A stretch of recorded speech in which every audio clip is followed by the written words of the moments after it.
Ladies and gentlemen, we'll be starting in just a few minutes. We're going to be starting at 8:30. Please find your seat. The tables up front are reserved for VIPs and sponsors, so please, if you are a VIP, according to your tag, as well as if you are sponsoring this conference, please feel free to sit at one of the tables marked 1 through 6 up front. We look forward to opening the program in just a couple minutes. Thank you.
It's a pleasure to speak to a group that doesn't need to be convinced of Latin America's vital importance to the United States.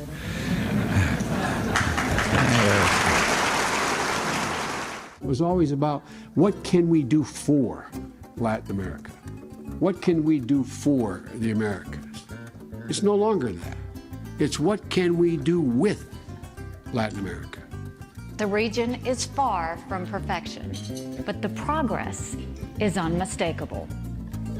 Latin Americans are shaping their own future. They are writing their own story. The United States is committed to supporting the vision of the people in the region. I'm deeply vested in the promise of prosperity, innovation, and reasonable growth. And I know that we can do this together with all of you on this call and the Council of America.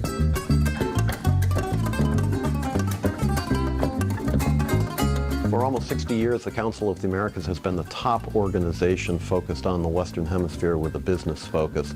We don't just lead the conversations, we actually help create the conversations around the Western Hemisphere. You do so much to advance our common values throughout this hemisphere. And I want to thank you for your tireless efforts to educate about our hemisphere and to push for our common interests. It's always great to interact with the government officials that the council is able to gather together to hear their take on what they need industry to be doing in their country.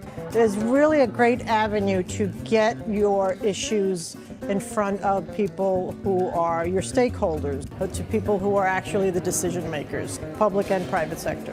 And also learning from colleagues who are in other industries. We share the same challenges about growing business and growing economic opportunity for all in the Americas. Knowledge, history of what goes on in the region, and a continuity. I've been now through 3 administrations in the States, but the Council of Americas is exactly the same. The private sector has a unique voice around the Western Hemisphere, particularly now when there's an active conversation about whether state-led growth or private sector-led growth is the more appropriate way to get to economic recovery. This is a conversation that the private sector absolutely has to not just be part of, but has to be leading. There is no reason why the Western Hemisphere can't be the most forward-looking, most democratic, most prosperous, most peaceful, secure region in the world. We have unlimited potential. We have enormous resources.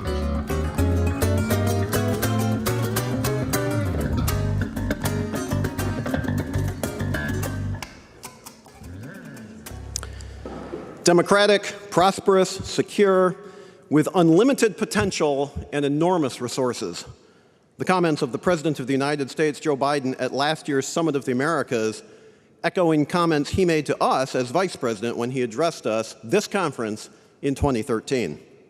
And it's a perfect way to frame our 2023 Washington Conference on the Americas as we work together to restore a partnership for sustainable recovery and growth. Ladies and gentlemen, good morning. I'm Eric Farnsworth, and I'm very pleased to open the 53rd Washington Conference on the Americas here for the first time ever at the Organization of American States. Today, we are discussing opportunities in a new global reality. We have seen some dramatic shifts in just the past year since we last gathered. In fact, this is our first fully in-person Washington Conference on the Americas since 2019, and we thank you for joining us both in person and via live stream. We also thank State Department Assistant Secretary Brian Nichols for partnering with us once again, and U.S. Ambassador to the OAS, Frank Mora, for his assistance in procuring this wonderful conference venue. We are in for a terrific day, and we hope you have already been enjoying our specially produced music videos featuring the cultural activities of our sister organization, America Society. We will begin our program with a very high-level trade panel discussing ways to reinvigorate the hemispheric trade agenda. We will also feature an interview with U.S. Trade Representative Catherine Tai, so you'll be getting a strong dose of trade, and also finance.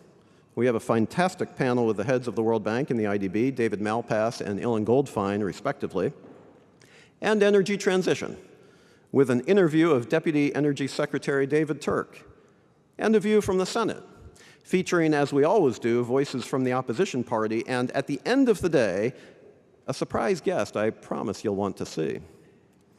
Let me also offer a very special welcome to the hundreds of thousands of viewers, and I'm not exaggerating, hundreds of thousands, including senior business and government leaders, ambassadors, military and security officials, legislators, and influencers who are joining us virtually. And if you also want to join the influencers, our handle is @ASCOA, and our hashtag is 2023WCA. Indeed, our work today and throughout the year would simply not be possible without the unwavering support of our conference sponsors. Our presenting platinum sponsors are Amazon, Chevron, and Shell. Our gold sponsors are the AES Corporation, BMW Group, Chiquita, Coca-Cola Latin America, Freeport-McMoRan, GM, Integra Capital, Merck, which is MSD outside the United States, MetLife, Principal Financial Group, Repsol, and Walmart. Please join us in thanking each of them for their generosity and for their partnership.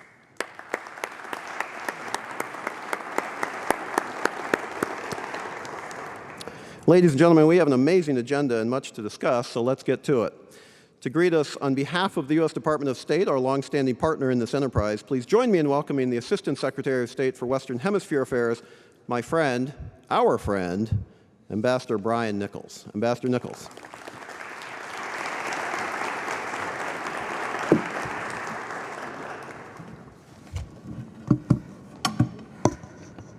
Good morning, Eric, Susan, dear friends. Thank you to the Council of the Americas for the opportunity to join you today for a promising conversation on growing hemispheric prosperity and the opportunities for policymakers and the private sector. The Council's continued commitment to economic and social development, open markets, private sector-led growth, the rule of law, and democracy throughout the Western Hemisphere has made it the trusted partner and leader in our region for almost 60 years. The Washington Conference on the Americas serves as a crucial forum to set the agenda not just in Washington, but around the hemisphere. Current Council initiatives on trade, healthcare, energy transition, technology, and women's leadership, among others, advance meaningful hemispheric dialogue in Washington, New York, and cities around the hemisphere. The Biden-Harris administration shares this commitment to the Americas and continues to work with partners across the political spectrum to strengthen our democracies, spur inclusive growth, address climate change, and respond to regional migration. U.S. initiatives to address these concerns include the Americas Partnership for Economic Prosperity, the Los Angeles Declaration on Migration and Protection, the U.S. Caribbean Partnership to address the climate crisis, and the Partnership for Global Infrastructure and Investment. The common thread that runs through our policy, domestic and foreign, remains making democracy work for all people. Following up on the 9th Summit of the Americas in Los Angeles, we launched an unprecedented effort to bring subnational governments and leaders into our hemispheric agenda.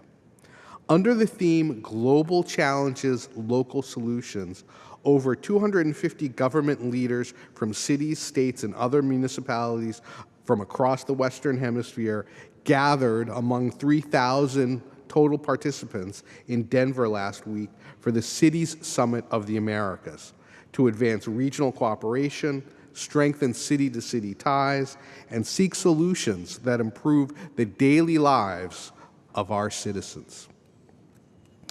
The Cities Summit advanced commitments made during the 9th Summit of the Americas related to inclusion, sustainability, resilience, migration, and democratic governance. Local governments deal with these issues every day and often play the leading role in finding solutions. The private sector works hand in hand with local leaders to forge innovative solutions to our region's challenges. The Innovation Plaza at the summit brought 50 companies together with solutions to housing, mobility, security, accessibility, and public benefits management challenges. The private sector partners here today similarly offer crucial solutions and opportunities at the national level for the United States and our partners around the region. Funding from the U.S. Trade and Development Agency will help identify and deploy smart technologies and develop a roadmap for broader smart cities implementation throughout the country. Similarly, Ex-Im Bank and USAID provide key financial partnerships to advance local, private, and public collaboration. Beyond that, at the City Summit, mayors committed to the Denver Declaration to address mutual priorities including housing and sustainable development, migration, and climate action. Regional mayors adopted the Strong City Network statement on enhancing mayoral leadership against hate, extremism, and polarization and addressing local democracy in the Americas, and the Global Declaration of Mayors for Democracy. Cities stand on the front lines of the fight to preserve democracy and defend against attacks on free expression. Over 200 mayors worldwide signed the declaration since its launch in June 2022 and committed to rebuilding and reinforcing democracy. The Department of State launched the Cities Forward initiative in Denver, fulfilling commitments President Biden and Secretary Blinken made at the 9th Summit. Cities Forward will help selected cities design projects to ignite job creation, innovation, investment, mitigate all forms of pollution, strengthen climate resilience, and build the environment. The mayor of Rio de Janeiro, Eduardo Paes, with U.S. and regional support, launched the Anti-Racist Cities Network, a project that dovetails with our efforts to promote a more inclusive hemisphere.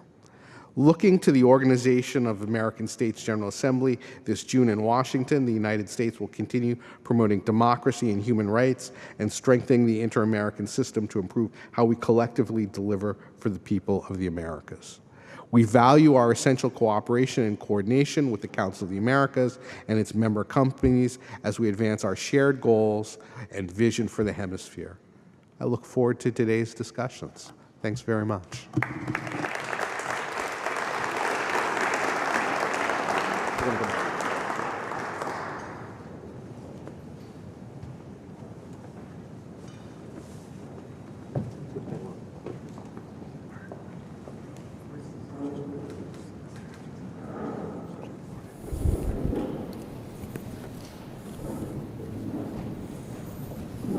Hey, Eric.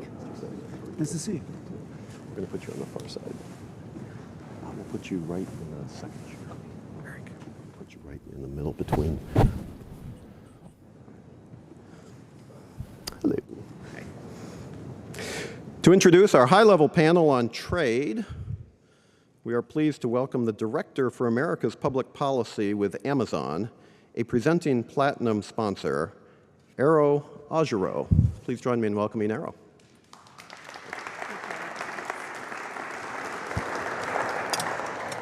Good morning. Thank you, Eric, for the introduction, and thank you, Susan, and the rest of the Council of the Americas for putting on this great event and for inviting me to be with you today. It's great to be here with so many friends and colleagues from throughout the Americas, including Senator Cassidy, Ministers Ng and Tovar, who are going to be coming up next. They're going to be telling you, I'm sure, all about the challenges and opportunities for trade in the region, but I thought that I would just set the stage a little bit by talking about something that's very important to Amazon, which is how we can help support small businesses and including to export. At Amazon, we're guided by 16 leadership principles. These principles help shape how we do business, how we lead, really how we function at the company. And right at the top of those 16 principles is customer obsession. We pride ourselves on, whether it's through our consumer business or cloud, on empowering our customers. And our customers aren't just end consumers. They're also the millions of small businesses, global small businesses, I should say, sellers, entrepreneurs, developers, authors, and content creators that we work with at Amazon. Over 20 years ago, we made the decision to open our store to third parties, and it's really proved to be a great bet. Today, over 60% of our sales come from third parties, many of which are small businesses. In 2021, our U.S. selling partners sold more than 3.9 billion products and averaged about $200,000 in sales per seller. Importantly, many of these sales come from exports. In fact, Amazon's U.S. sellers exported more than 225 million products in 2021, and international sales by these sellers reached $2 billion that same year. As we've grown across the Americas, we're similarly focused on supporting local small businesses and exports throughout the region. Minister Ng, we were so pleased to have you at our Canada Small Business Impact Report launch last fall, where we announced that more than 41,000 Canadian third-party selling partners sold their products on Amazon's marketplace in 2021. Just last week, we released data on the impact of third-party selling through our Mexico marketplace, which showed that nearly 18,000 Mexican third-party sellers sell on Amazon, which generated more than 57,000 direct and indirect jobs. And most importantly, 99% of them were small businesses. So that is, while we're proud of these numbers, it's a very good track record. We're always looking for new opportunities to bring more small sellers to work with us at Amazon and find ways to support them. And that is why we are working with the US government and other governments across the hemisphere to train tens of thousands of SMBs to help them grow and build their business. For example, we're so excited that we recently launched with the US Department of Commerce, Go Global with Commerce and Amazon. This initiative is helping small businesses across the U.S. to expand globally and increase sales by taking advantage of the department's assistance and resources and Amazon's marketplaces to reach new customers around the world. And looking south, we know there's a growing need and demand for these types of trainings. We know how important e-commerce is to economic development goals around the region. And that's why in Brazil, in Colombia, and Mexico, just to name a few, we've established partnerships with economic development agencies, with local cities, with governors, with secretaries of commerce, and other agencies to try to find sellers who want to sell on Amazon and then provide them the support they need to succeed. We also provide support to women-owned SMBs in Brazil and Mexico through a partnership with the State Department's Academy for Women Entrepreneurs. Through these partnerships, we have learned a lot about what we need to do to support sellers and how we can work with governments on that goal. But we've also heard from sellers about the policy blockers that they face and how government could help them. And so I'd like to share a few of those themes that we hear over and over from those sellers.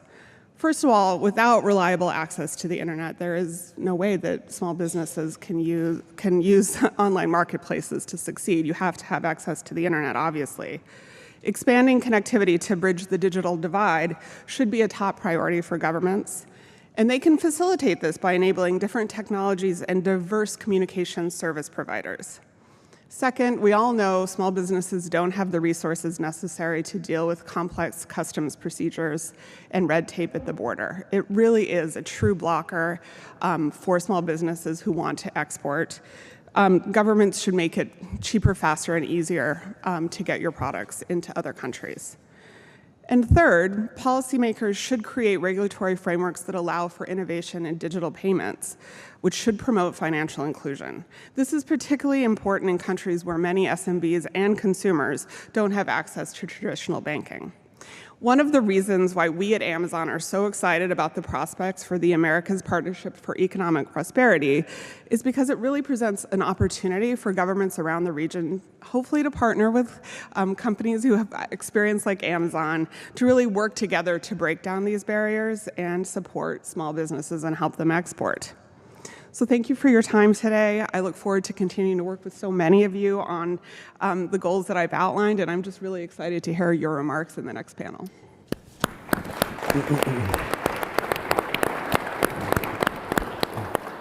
Well, thank you, Arrow, and thank you again for your and Amazon's very, very generous support. We appreciate it very, very much. In the 40 minutes that we have for our panel, let's get right into it. We have a terrific panel, ladies and gentlemen, for you, including Canadian Trade Minister Mary Ang, Costa Rican Trade Minister Manuel Tovar, as well as the 2021 recipient of our very own Chairman's Award for Leadership in the Americas, Senator Bill Cassidy. And so we welcome all of you to the Council of the Americas. All speaker biographic information is in your conference packets. For our live stream viewers, you can find our biographic information at our website, which is www.as-coa.org.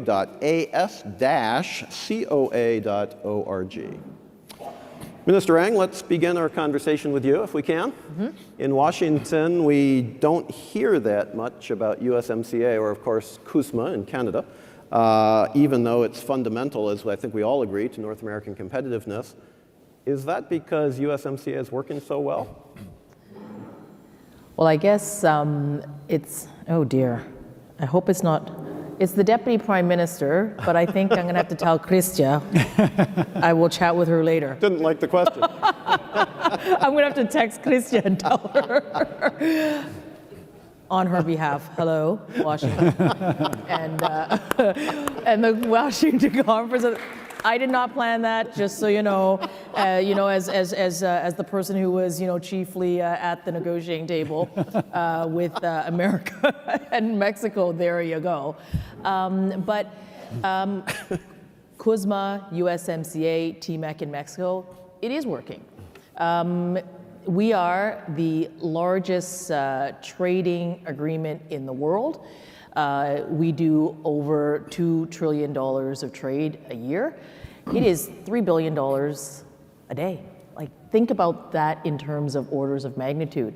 And for an economy and economies as large as Canada, the United States, and Mexico, and the integration of our supply chains and what we have done over the decades of creating even greater integration, simply means that the architecture of USMCA is extremely important to our economies. And now we're at a very important inflection point. And what is that inflection point? It is that we are all committed to fighting climate change and build our economies and build opportunities, jobs for our workers in all three of our countries. And if you take a look at the automobile industry, an automobile crosses over Canada, US, Mexico 7 times before a car is actually assembled. And now we are talking about the world when we are going to be making electric vehicles together, that battery supply chain. Canada is developing a very robust battery supply chain, but it begins with minerals that are in the ground, critical minerals to which Canada has an abundance of, and extracting those in a way that is sustainable, environmentally sustainable, but with high labor standards is what our advantage is. And it's also what requires us through USMCA.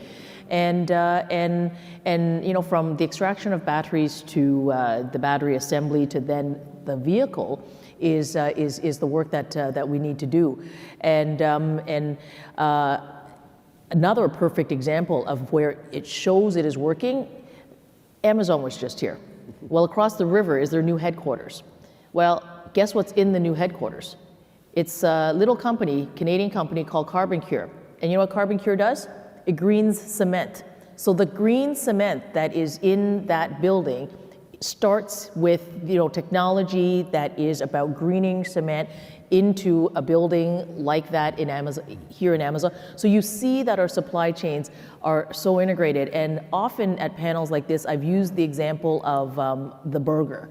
When you have a burger, can you really tell that it's Canadian or American or Mexican? But because I've used the American burger example a lot, I'm going to use tomato sauce. So, tomato sauce, American tomatoes, onions, and garlic, Canadian carrots, Mexican zucchini, celery, and green peppers. So you can only make a great sauce if you have all the right ingredients. And I think the Canada-United States-American partnership through the USMCA, CUSMA, and TMEC is that partnership and something we need to work very hard on. Of course, there are issues. With a trading partnership like this that is so large, of course there are going to be issues and we need to resolve them. But that's also why we negotiated the dispute settlement mechanism that actually allows our 3 countries to resolve issues when they come up. And so to answer your question, I think it is working. North America is a great sauce. That's the headline. In fact, I fully agree. I think that's a great analogy. Let me follow up with that. We have a review in 2026. Obviously, that's an eternity in political terms. But you've mentioned now a very strong push within the USMCA context on the environment, new EVs, new technologies, et cetera. Would you see that? To the extent you can predict the future, but how would you see that coming into the review in 2026? Or better yet, what do you anticipate from the review if we look at it from 2023? Well, it is 2026, but we are already beginning to think about it. I've had already 2 free trade commissions with the USTR and the Trade Secretary in Mexico. I'll be having my 3rd in July to take stock of how well the agreement is working. So we're going to have to do that work, and we're going to have to do that work with our partners in this trade agreement. But speaking of SMEs, just a moment ago, in Canada, I'm the trade minister, but I'm also the small business minister and the economic development minister. And the reason it goes hand in hand is that Prime Minister Trudeau sort of looked across and said, in Canada, 99% of our businesses are small and medium-sized businesses, and look at where the growth needs to be and in our communities. So the growth of small and medium-sized businesses, I often say, never mind the very long title I have, I'm Canada's Minister for Startup, Scale Up, and accessing new markets. It's about helping those businesses. And if you look at the chapter that is the SME chapter that we negotiated in this new, in NAFTA 2.0, there is a very robust chapter on SMEs, and it is about being able to create the right conditions for businesses, our small and medium-sized businesses, women-led businesses, Indigenous businesses, Black-owned businesses, those that have traditionally been underrepresented in our economies, to not only grow in our countries respectively, but to actually get into value chains and supply chains as the dependable partners and trading partners that we are. So the work continues, and I'm looking forward to continuing to this work. As I said, it's an over $2 trillion trade. It is a large, it's a large trading pact, and today in the world where rules-based international trading order means a lot, economic resilience and how and who we trade with means a lot. This is an agreement that we must continue to nurture. It is like growing flowers, right? I mean, the seeds have been planted over time, and you've got to keep taking the weeds out from time to time, but the flowers must grow. Yeah, that's terrific. Thank you very much. I want to come back to you later in terms of Canada's broader trade ambitions, but let's bring in Minister Tovar from Costa Rica. Minister, we're on the topic of trade agreements right now, always a popular topic in Washington, of course. Costa Rica is part of the CAFTA-DR trade agreement.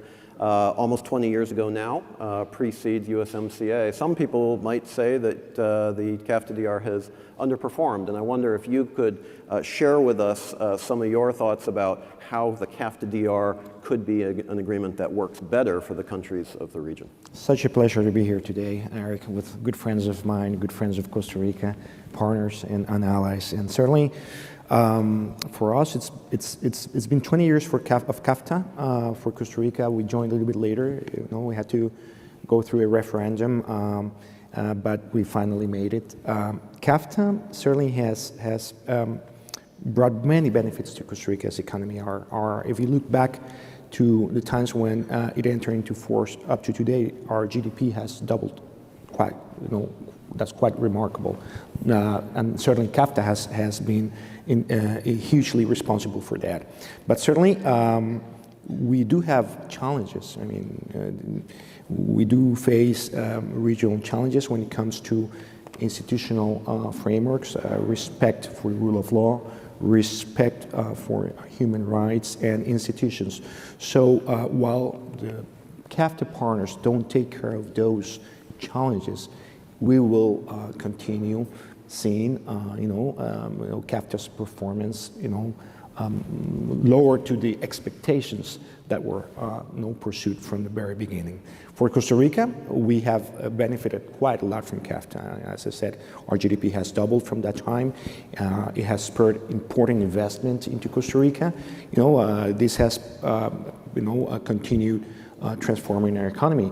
25 years ago, 30 years ago, we were exporting plantain chips. Today, we export microchips. And that has, that evidences that Costa Rica has embraced a profound transformation of our economy.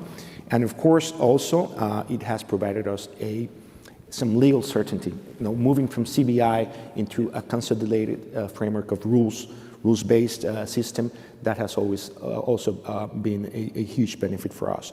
But yes, it's been 7 years since the last meetings of the governing bodies of CAFTA have met. 7 years without updating, without deepening, without modernizing this. We don't see, given the political situation in the region with some of the CAFTA members, we don't see that there's room for that at this moment, and that's quite a big limitation to continue pursuing the modernization of these free trade agreements. With that in mind, I presume, you tell me, but your president has publicly called for Costa Rica to be the first non-North American country to be welcomed into the USMCA. What would that mean for Costa Rica were that to be an option? Well, Costa Rica, just as the rest of the members of USMCA, CUSMA or TEMEC, we're an OECD economy as well. One of the only 4 Latin American members of the OECD, and that has brought a big reform process in our country. Our labor and environmental standards are not up only to those of the USMCA members, but those of the OECD members. And we are a critical player and partner in the supply chain on critical sectors as semiconductors. We host the only Intel plant out of the United States in the Americas. On medical devices, 41% of our exports in goods to the world are medical devices from all body parts, And this is quite remarkable. Of course, agriculture still remains very good. We produce very good pineapples and mangoes that would fit perfectly to that sauce. We can add a little bit of pineapple taste and mango and give it that sweet, spicy taste. And I think that we do have a narrative. We do think that Costa Rica can be a wonderful partner for USMCA when the time comes. 50% of our trade is done carried with CUSMA partners, USMCA partners. So we do see that there is a logic behind this. Certainly, we have to water that seed, continue watering the seed. There's a political campaign to start here in Washington. We have to see how that fits into the trade fits into the political agenda and the next government in Washington. But certainly, there's Canada, there's Mexico. We're engaging. We just had a wonderful bilateral meeting earlier this morning. We woke up quite early and we discussed, among other things, the possibility of having Costa Rica at some moment in time in USMCA. The same thing happened with the OECD. No one gave a dime about Costa Rica. Mm-hmm. But we persevered. We didn't listen. We continued. We watered that seed, and we're here. We're about to enter into our 3rd year of membership. So why not USMCA? Which takes us to Senator Cassidy.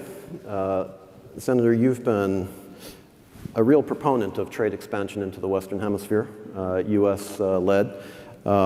Traditionally, trade expansion has been a bedrock of U.S. policy in the Americas, but it seems to have lost a little bit of luster in Washington in recent years, bipartisan basis. From your perspective, is there a way to restore a sense of the importance, the strategic importance of trade to U.S. interests in the Western Hemisphere? What a great question, Eric. Let me kind of set the stage a little bit further. I think the United States needs to engage in the Western Hemisphere like it has not in generations. You can argue that it has not been since John F. Kennedy that the United States has had a coherent, consistent, effective Western Hemisphere engagement policy. Now, we see that when the United States engages, it is of incredible benefit to our country. I would argue that the comments about USMCA are an example of that.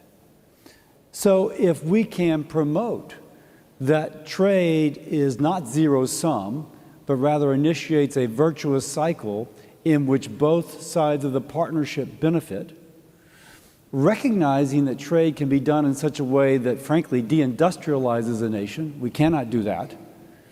But rather something which helps ignite prosperity where otherwise it would not be. We have to make that case. Now, I really like the comments so far. And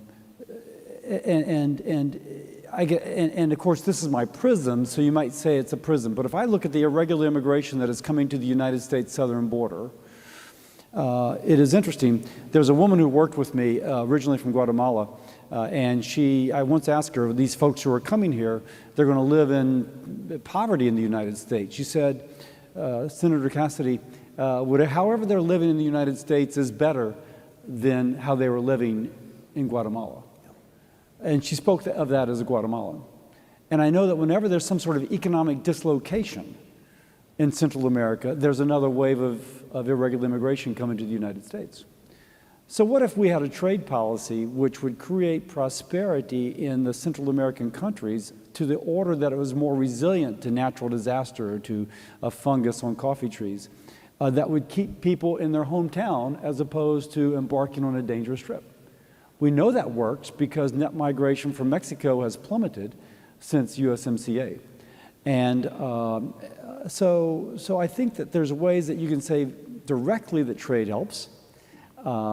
creating prosperity for all. Indirectly, it helps the United States, because I'm just trying to promote this among my fellow North Americans, that indirectly it helps by creating economic stability in a land which, if we don't have economic stability, unleashes problems. And then the third level I would think it would help is that the United States has somewhat of a fear about China attempting to undermine the influence of Western values around the world. Whenever there is lack of prosperity, people tend to look to other means by which to promote prosperity. When I look at IMF numbers for prosperity going forward, it doesn't look very good. So if we can also say by creating this Western Hemispheric prosperity, we make countries less likely to turn to China with what we feel is a negative overall agenda, and instead to embrace Western values, that's a third positive, if you will. So I'm trying to promote it in a variety of ways. I want to pick up on your comment on China, because the one area where you can actually get agreement in Washington these days seems to be on China. And it's a broad issue in terms of the overall U.S. foreign policy. You know, I've said oftentimes that China's entry into the Western Hemisphere is the most dramatic shift this century for the hemisphere. That has been what, I mean, there have been other changes as well, but that's been the most dramatic. I'm not sure that the United States has fully grasped what's happening in the region.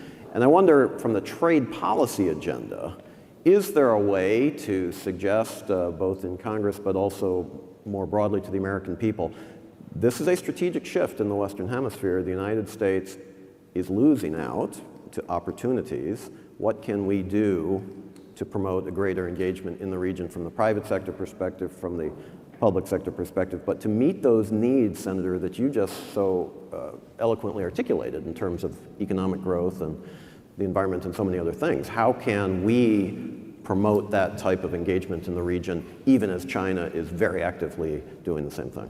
First, I love the way you use the word "we." I just had colleagues who went to Argentina, and my Argentines did a wonderful job of convincing them of the need for further U.S. engagement.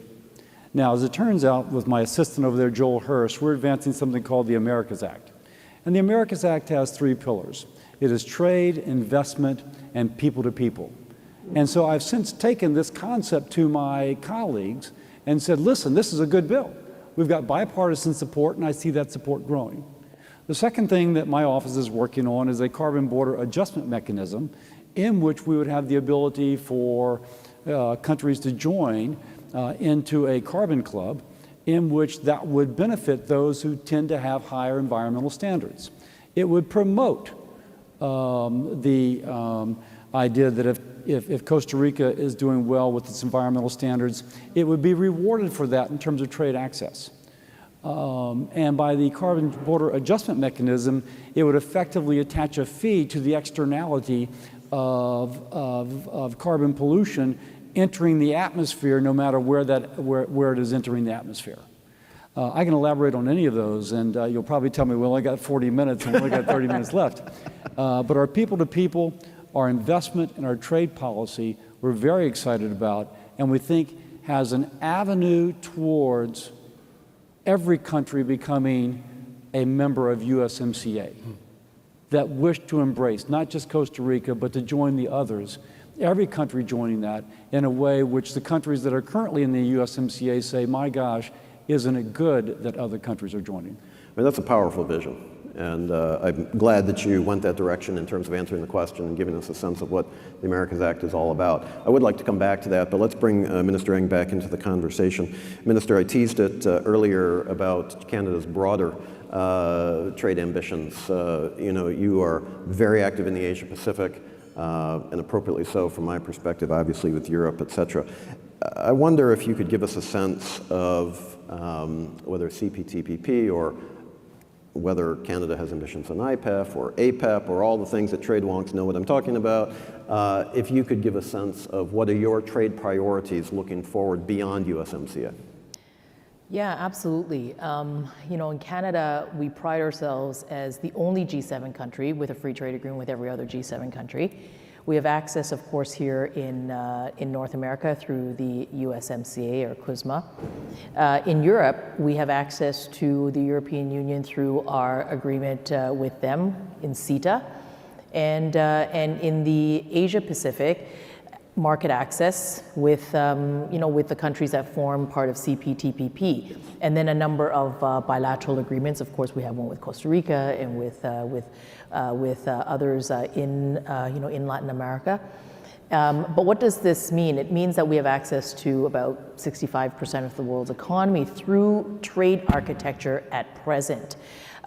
We released our Indo-Pacific strategy last year, at the end of the year in November, and building on CPTPP to also negotiate with the countries that form the ASEAN, and a direct bilateral agreement. We're at the negotiating table with Indonesia, and I'm doing something with India as well.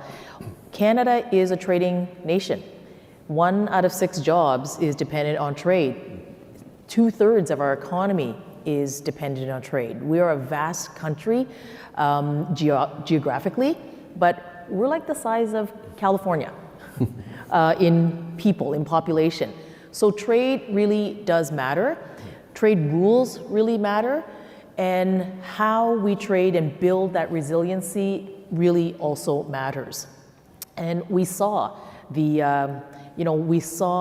vulnerabilities during the pandemic of restrictions coming up, or not being able to rely on, on supplies, goods, medicines, etc. And we have to learn from those lessons. But for trade in Canada, it really is about being able to open up. It's about being able to open up market access, but to the point that I think both the senator and the minister also said, trade has to benefit everyone in your economy. In Canada, I lead the women's entrepreneurship strategy. The Prime Minister gave me a target, which is to double the number of female entrepreneurs in our country.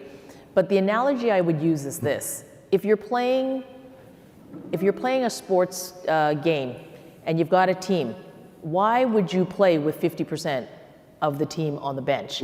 So, and trade agreements and the inclusive provisions in trade, standards for labor and for workers so that they are paid fairly, opportunities for small and medium-sized businesses to get into those value chains. And now you are looking at value chains and supply chains that are around the world. You have the fastest growing region in the world, in the Indo-Pacific. It is going to be the world's largest middle class by somewhere, I think, in the order of like 2035. I don't have it specifically, but somewhere in that region, but that's not that far away. But being able to build on trade agreements, the architecture that is there, having standards for the environment, so that we are creating incentives to to trade, to be inclusive, and to deal with wages for workers and good environmental practices, is really sort of where Canada's outlook on how we approach trade. Thank you very much. I'd love to come back to you. I'm not sure we're going to have time to, but there are several things you've said. I think you've really hit on a lot of important topics. Thank you for that. Minister Tovar, let's come back to you. Minister Eng has mentioned several times supply chains, and that is clearly something that, from at least a Washington perspective, we see Central America as a huge opportunity. And yet, maybe the opportunity isn't being fully realized. And I wonder, from the Costa Rican perspective, and recognizing Costa Rica doesn't speak for all of Central America, but what could be done, whether it's from trade agreements perspective, maybe linking Costa Rica into the CPTPP or the Asia Pacific, or something with USMCA, as we've talked about, or maybe it's just improving business conditions somehow, or changing regulations or something. What could be done from your perspective to help make the countries of the region more attractive from a supply chain perspective, so that the private sector audience that we're talking to will say, this isn't just a theory, this is something that we actually have to and want to do because it makes sense for our business. Are those conversations happening, and what advice might you give to us? I would say both. Yeah. I mean, in order to make of yourself, of your country, a critical player, stakeholder in the supply chain, global supply chain. You have to work domestically, pursuing reforms, but also best practices and policies, but also opening up, expanding your trade platform. And that's what we're doing. We just recently, just a couple of weeks ago, I see the ambassador here, we just signed our free trade agreement with Ecuador. We're pursuing to also join the CPTPP. We're on an earlier stage of interaction on exchange of information. I just flew back about a month ago from the Gulf countries in the Middle East, where we launched trade talks with Israel, a fundamental player, economy, and the UAE. So we continue expanding ourselves at the same time as we continue pursuing domestic reforms, doing our share of work to continue placing Costa Rica as an active and critical player in the supply chain. Mind you that in Central America, we're very different. I mean, we might share in the same geographical space, but we, all of us as members, we have our own challenges, our own strengths and opportunities, and our own interests. When it comes to Costa Rica, as I mentioned, medical devices, semiconductors, pharmaceuticals, that's where we're aiming at, because that's what we do. That's what we do better. Of course, agro-industry is another area that we're very strong. But we have launched recently a dialogue on supply chains within this initiative that to some of you might not be well known yet, which is the Alliance for Development in Democracy, where you have Ecuador, Dominican Republic, Panama, and Costa Rica engaging in a straightforward dialogue with the United States to identify business opportunities on the supply chain side, to work together and make of our countries, which, if you look around, is a set of countries that share the same values. We have some sort of like-mindedness that will make the U.S. economy and the U.S. authorities and business people really comfortable when dealing with us. So we have this sort of initiatives ongoing, this sort of dialogues, but also on the bilateral basis, Costa Rica is already well placed in the supply chain with the U.S. on the sectors that I just mentioned.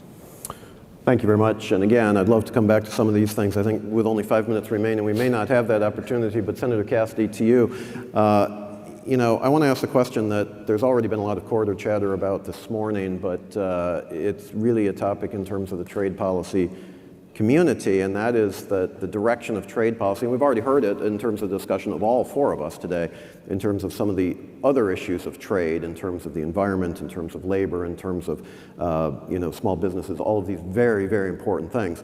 We're not hearing about tariff relief or market access. This is a business audience, and I wonder, from the perspective of the U.S. Senate, where do these issues fit? I mean, is this something that we're just in a new era of trade and we're not talking about market access anymore? Or is this still the primary driver of trade policy, or should it be, in the context going forward? It's an open-ended question, but my point is that there seems to sometimes be a disconnect in terms of what countries may be asking for and what they're receiving. So let me make sure I understand it. You're asking what should be the primary focus as we pursue policy? Is trade, well, yes, but is market access still a thing? I mean, is that still something we should be using as the top priority for trade policy, or is that one of several priorities at this point that should be pursued? Well, you got to have a primary variable, and I think market access is primary variable. I think what we've learned, as Mary said, is you can't sacrifice everything for market access. But that said, there's some ways to go about it. You opened up by asking Minister Tovar about CAFTA, and perhaps it's not lived up to what it should be. But CAFTA is kind of a hub and spokes. The United States, you have market access to the United States, but not to each other. And so if we could bolt on to USMCA, the beauty of USMCA is that Mexico and Canada have market access to each other, and the United States has market access to each. So if you could take Costa Rica and bolt it on to USMCA, it would not just be market access to the United States, but it would be market access to all three. And that's the power of it. And of course, if we're speaking about a domestic content requirement. Let's imagine that the CAFTA countries were all bolted on to USMCA. Well, then trade between each other would, of course, be facilitated, but trade from El Salvador to Honduras to Costa Rica would all serve as domestic content if they wish to enter into one of the other countries. So I think there's a lot of things to go there. One other thing I would like to mention, though, as well. One thing that I have found to be a concern when I speak to the business community about investing in different countries is the level of corruption. I think there needs to be fresh thinking about how we address that.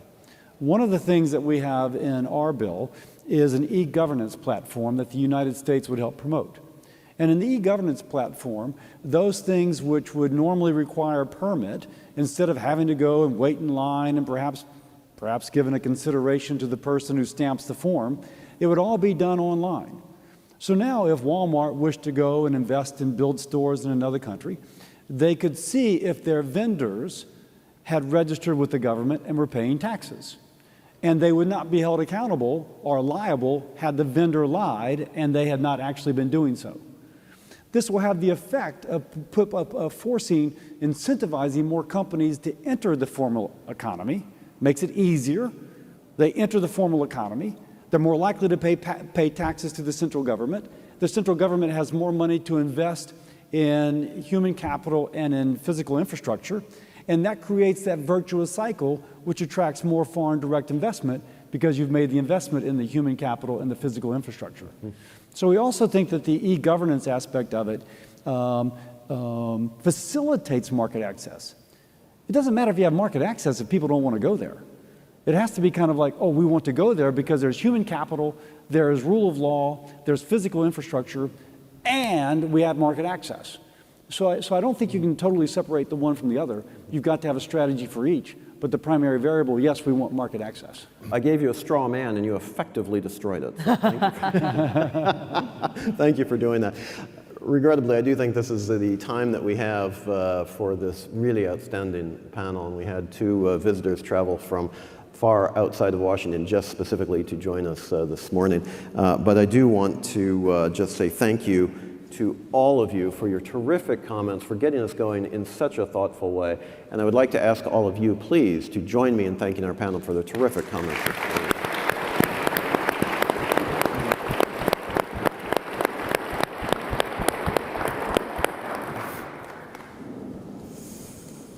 Okay.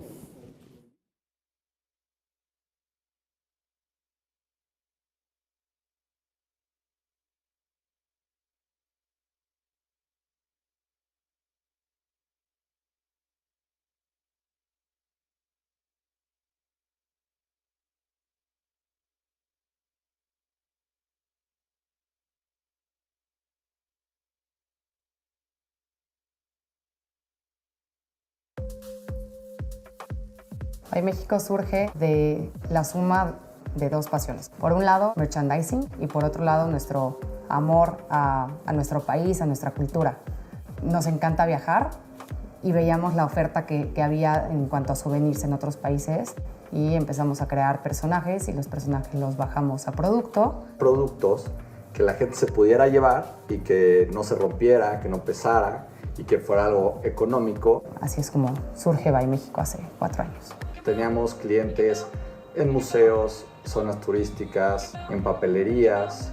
Lo padre de la marca es que le gustó mucho el mercado nacional, de mexicano a mexicano. Decidimos empezar en Amazon porque pues, no teníamos distribuidores en todos lados. Y la única forma de tener acceso a cualquier lugar pues, era vía Amazon. A raíz de la pandemia, yo hablaba con Santiago y le decía, oye, pues ya vamos a aventarnos a Amazon Estados Unidos. Y gracias también a esa exposición que tenemos ahora del producto allá, pues ya estamos en Houston, en Denver, en Florida. Es un país muy, muy, muy grande, entonces tienes muchos clientes potenciales. O sea, hay muchísimos paisanos allá y entonces se identifican con nuestros personajes y les recuerda, entonces ha sido muy buena la situación. Amazon ha sido una ventana al mundo. Nunca sabes si alguien que te compra trabaja en una empresa y se lo quiere llevar a una convención o quiere poner una tienda. Entonces ha sido una ventana de crecimiento y de generación de marca muy importante. La idea es que la marca se haga internacionalmente famosa y que se pueda distribuir en todo el mundo. Y obviamente pues, de la mano de Amazon ha sido mucho más fácil este proceso de internacionalización. Invitaría a otros emprendedores a entrar a Amazon Estados Unidos porque Amazon te quita la frontera. What is energy, other than life? It's there in your brightest moments, your biggest victories, your craziest adventures. Now, we're turning energy up a notch. AES, bringing power to over 14 countries, is accelerating the future of energy, a future that's sustainable, digital, at your fingertips, and always getting smarter.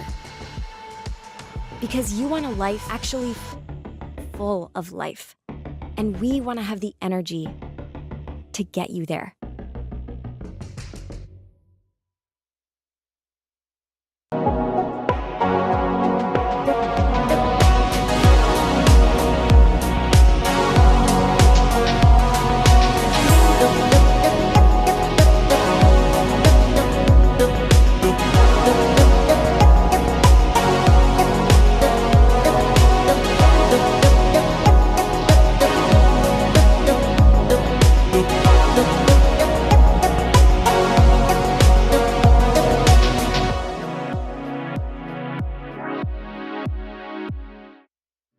Regenerar es restaurar, es ir más allá de la sustentabilidad, es ayudar a la comunidad a vivir mejor, con más responsabilidad y amor por nuestro planeta. Es también construir oportunidades, dar acceso a más empleos y crecimiento de nuestros proveedores. Regenerar es promover una cultura de equidad e inclusión. Por eso, en Walmart de México y Centroamérica estamos comprometidos en convertirnos en una empresa regenerativa que trabaja para restaurar, mantener, regenerar y conservar al planeta y sus comunidades. Para lograrlo, necesitamos trabajar todos juntos. Una de las metas más importantes es convertirnos en una empresa cero emisiones para 2040. Implementamos un modelo de trabajo basado en la ética y la integridad para actuar de una manera correcta, apegados a nuestros valores. Apoyamos a nuestros proveedores y pequeños productores para fortalecer la economía local de las zonas donde operamos. Amplificamos nuestros programas de asistencia social para combatir el hambre. Brindamos ayuda oportuna en caso de desastres apoyando en los momentos que más lo necesitan. El reto es muy grande, pero nuestro compromiso para lograrlo es mayor. El camino comienza con cada uno de nosotros para dirigirnos con certeza hacia lo que queremos ser, una empresa regenerativa.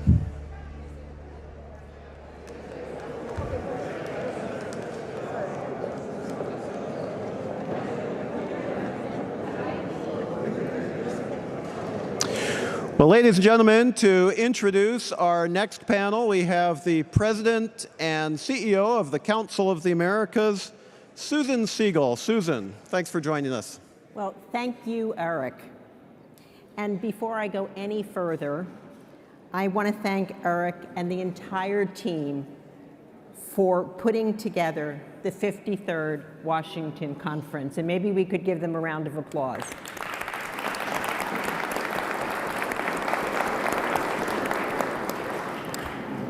So it is my great pleasure. I also want to thank Secretary General Magro for being our wonderful host here today. And before we go any further, it is my pleasure to introduce two outstanding leaders in the world of finance, World Bank President David Malpass and the Inter-American Development Bank President Ilan Goldfein. Now, you've read their bios, so I'm not going to talk about their backgrounds, but I do want to say that they both have something really fantastic in common. They both have public and private sector experience, and I think that that is critical as we look at the world going forward, that people that lead such august and important institutions share that common background. Now, our goal of our discussion today is to give some depth to the conference theme and to put the region's economic situation and future into the context of global reality. It has changed dramatically as we've seen the entrance of China into Latin America as such a huge investor, and also the challenges that confront Latin America: economic, social, growth, and of course some of the old issues of how do you attract investment in terms of framework, rule of law, and I could keep going. With every challenge, however, comes an enormous opportunity.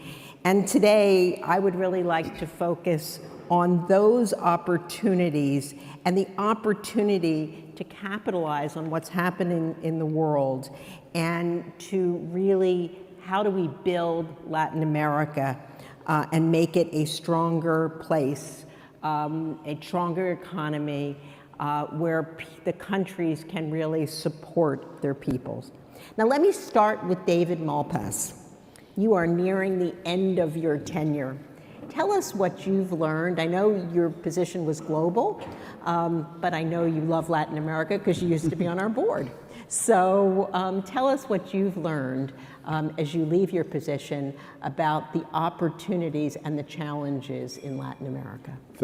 Thanks, Susan. Hi, everyone. It's good to be at OAS and good to be with the Americas Society and Council of the Americas. So learned the huge challenges from the global economy. So if you're poor in Latin America, this is a very challenging time. I first went for the U.S. government to Latin America in 1984 to Honduras and to Guatemala. They were facing huge difficulties, but the world was in a strong upgrowth phase. We don't have that now, and the investment levels are really falling worldwide in the developing world. So I think what to learn is the urgency of finding a better balance within the global economy. This has to do with the high prices faced by people in Latin America as they've been bid up by the world. It has to do with the lack of new capital inflows that are coming in. You mentioned China, they're providing some, but rest of world not really. And so these are huge urgent challenges, and they go along with the trade challenges, climate, and the poverty challenges that the people face across the region. I would like to see more open discussion in the world that you can either call it the North-South debate or the inequality debate or the lack of growth. The lack of growth, because one of our concerns is that this period of very slow growth for the world economy looks likely to continue with in particular with underinvestment in the poorer countries. A logical way in a world of slow growth would be to put more money into those that can grow faster, those more in the lower half, but that's not what's happening. It's a giant concentration of capital at the top. So how can the World Bank, IFC, support some of that capital going into Latin America and some of the large countries that really can make a difference to world growth? I think there has to be a framework in the world to allow that capital to flow. So at the G20, at the G7, at the Development Committee of the World Bank, at the IMFC, we discuss how to get the world out of a slow growth phase so that there's more investment into Latin America, into the big economies, and very importantly, the smaller economies. As far as the World Bank, it's been a giant surge in our own, we've expanded by 35% in the COVID and the food crises of the world. And we are now in a position to sustain that massive expansion. And so that helps. But as you know, IBRD resources, that's the lending arm of the World Bank, are limited. And IFC itself is in an expansion phase, but that often goes to businesses that are either already in operation or can set up. And I have to say that's a slow process. Final point, we're working hard to enable the private sectors around the world. So a major World Bank group initiative is to do better with the actual rules and regulations in economies so that they can be more attractive to that foreign investment that might come in. Thank you very much. So Elon, I want to turn to you now. You are just months into your tenure at the bank, but you have a long history leading and thinking about your country, Brazil, but Latin America as a whole. You come to the position with a lot of ideas and objectives to empower the people and businesses and governments of the hemisphere to grow and develop. So what are your focus? What's your vision? Well, thank you very much. Thank you, Susan, for that. Thank you, the OAS, for organizing this. It is interesting to start the job at the current moment. We have quite a bit of challenges. And if you ask me what is my main focus is to really make a difference, to move the needle. We have been decades in Latin America, and you're right, I've been there in different, I call it different lives, public, private, in Brazil, out of Brazil, and there are a lot of issues that are still there, social issues. They are even more daunting now. But in addition, now we have global challenges, sustainability, pandemic, others. So how do we deal with them at the same time? So the only way we can think is a framework where you can scale and be effective. In order to scale, you have to focus.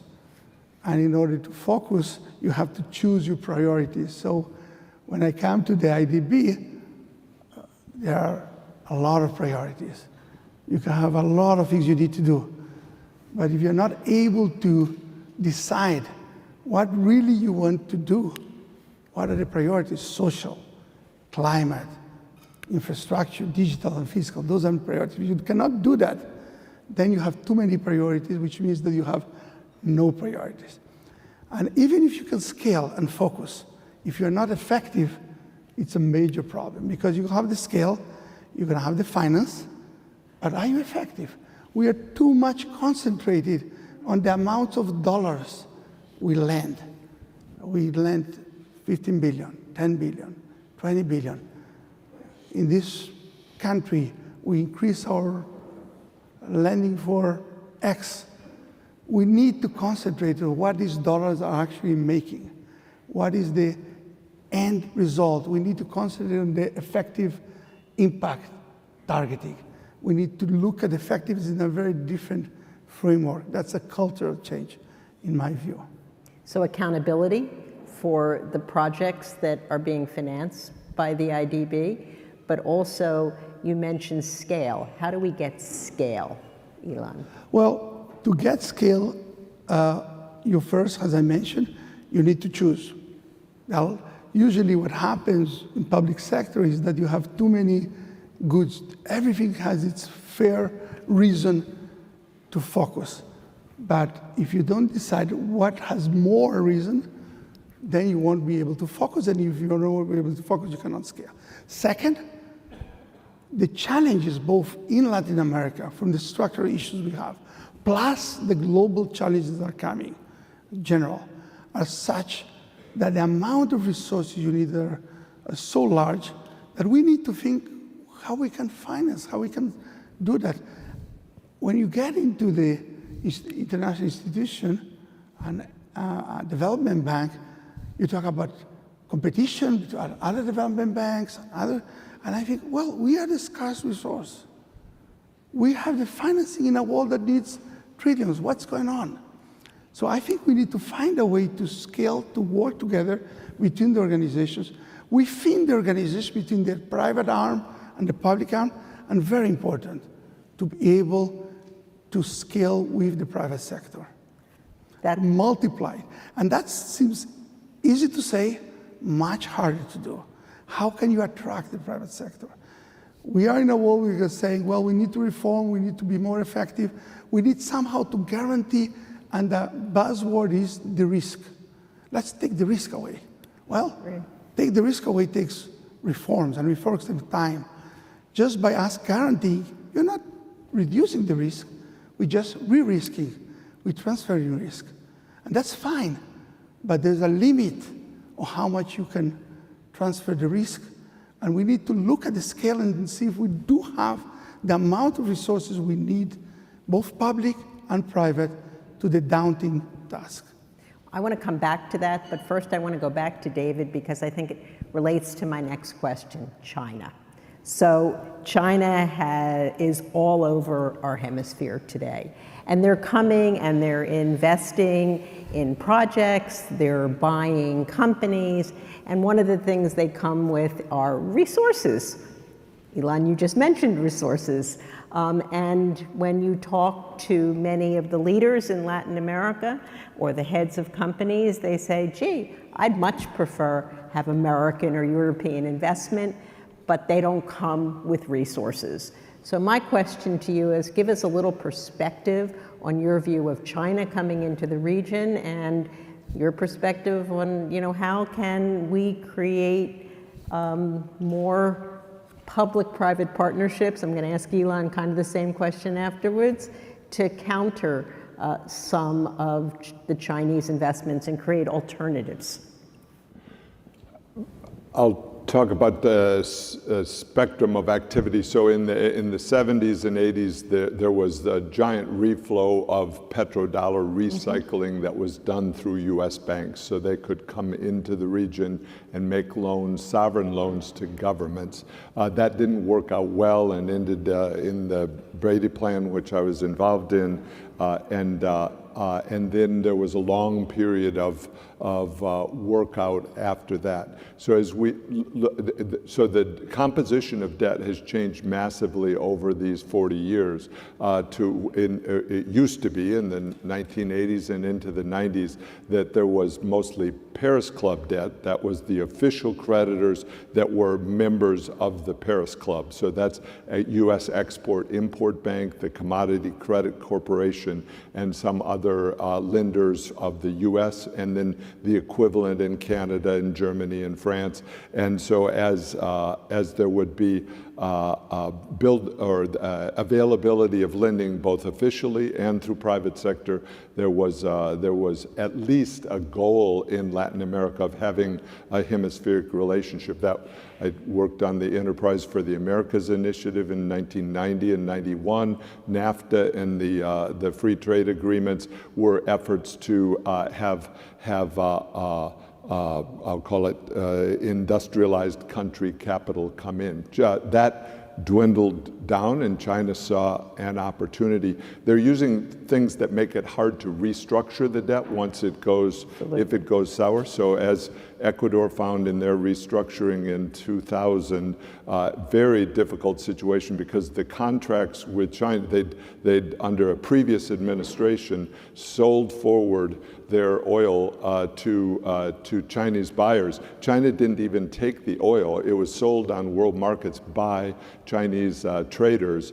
And so but the contracts had non-disclosure clauses. So then as the new government came in and looked to restructure the debt, very hard to do that because the contracts are not available. So I wanted to go through that as background, that the power of, as we bring that fast forward to China's growing soft power that they're using now.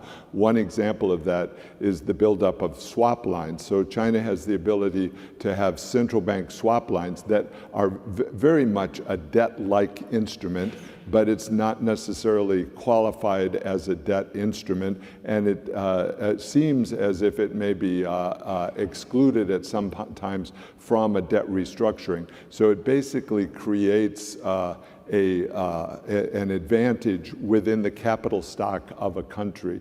And so those are expanding rapidly and being drawn on by the countries. And so it's innovative ways to get very large amounts of money into countries under duress, or when the countries are fragile. And so the countries like it, the governments like those loans, but then the consequences last years. So that gives context, and that goes along with China as the second biggest economy in the world is very ready to go into enter-trade relations, and their business people are very ready to travel to Latin America. You know, American business people are constrained by the FCPA, the Foreign Corrupt Practices Act. So whereas in the 1960s and 70s, American business people, men and women, would go into Latin America, that has greatly tailed off because of the legal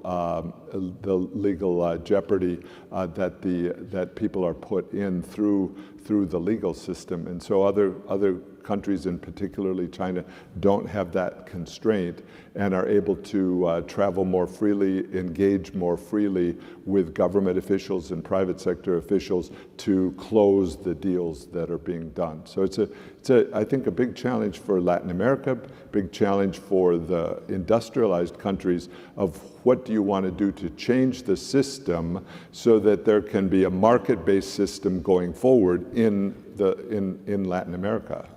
That should be very important to the United States. You know, there used to be initiatives often. I mentioned the Enterprise for the Americas initiative. I was involved in the America Crece, the Brady Plan. And so there are periodically big pieces of outreach, the USMCA outreach to Latin America. And so we're at a very timely point for that, for the U.S. to, and broadly, it's Europe as well, Japan as well, to be, you know, Japan in the 1980s had massive outreach into Latin America, which was important as well, and that was welcomed by the region, but has been replaced now. You're dating us, David. Sorry. With all this stuff. But wait, it's really important to think through history. How did we have a period where Latin America felt more identified with industrialized countries' values and market-based system, private sectors, and is gradually losing that? I agree with that completely, and I think one of the great things, if you really want to understand Latin America, you have to look at the continuum as opposed to just a fixed moment in time. So Elon, you started to talk a little bit about public-private partnerships. How can we attract more investment in the region? And how does global trade also play into that? Can you talk a little bit about that for us? When you talk to investors, both Latin American investors from the region, but also outside, and you ask them what you really need to invest more, to be more present in the region.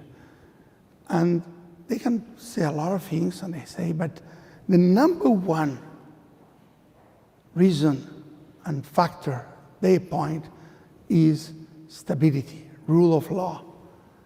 They can make calculations about the risk of their investment. But uncertainty, as we know, risk differs from uncertainty.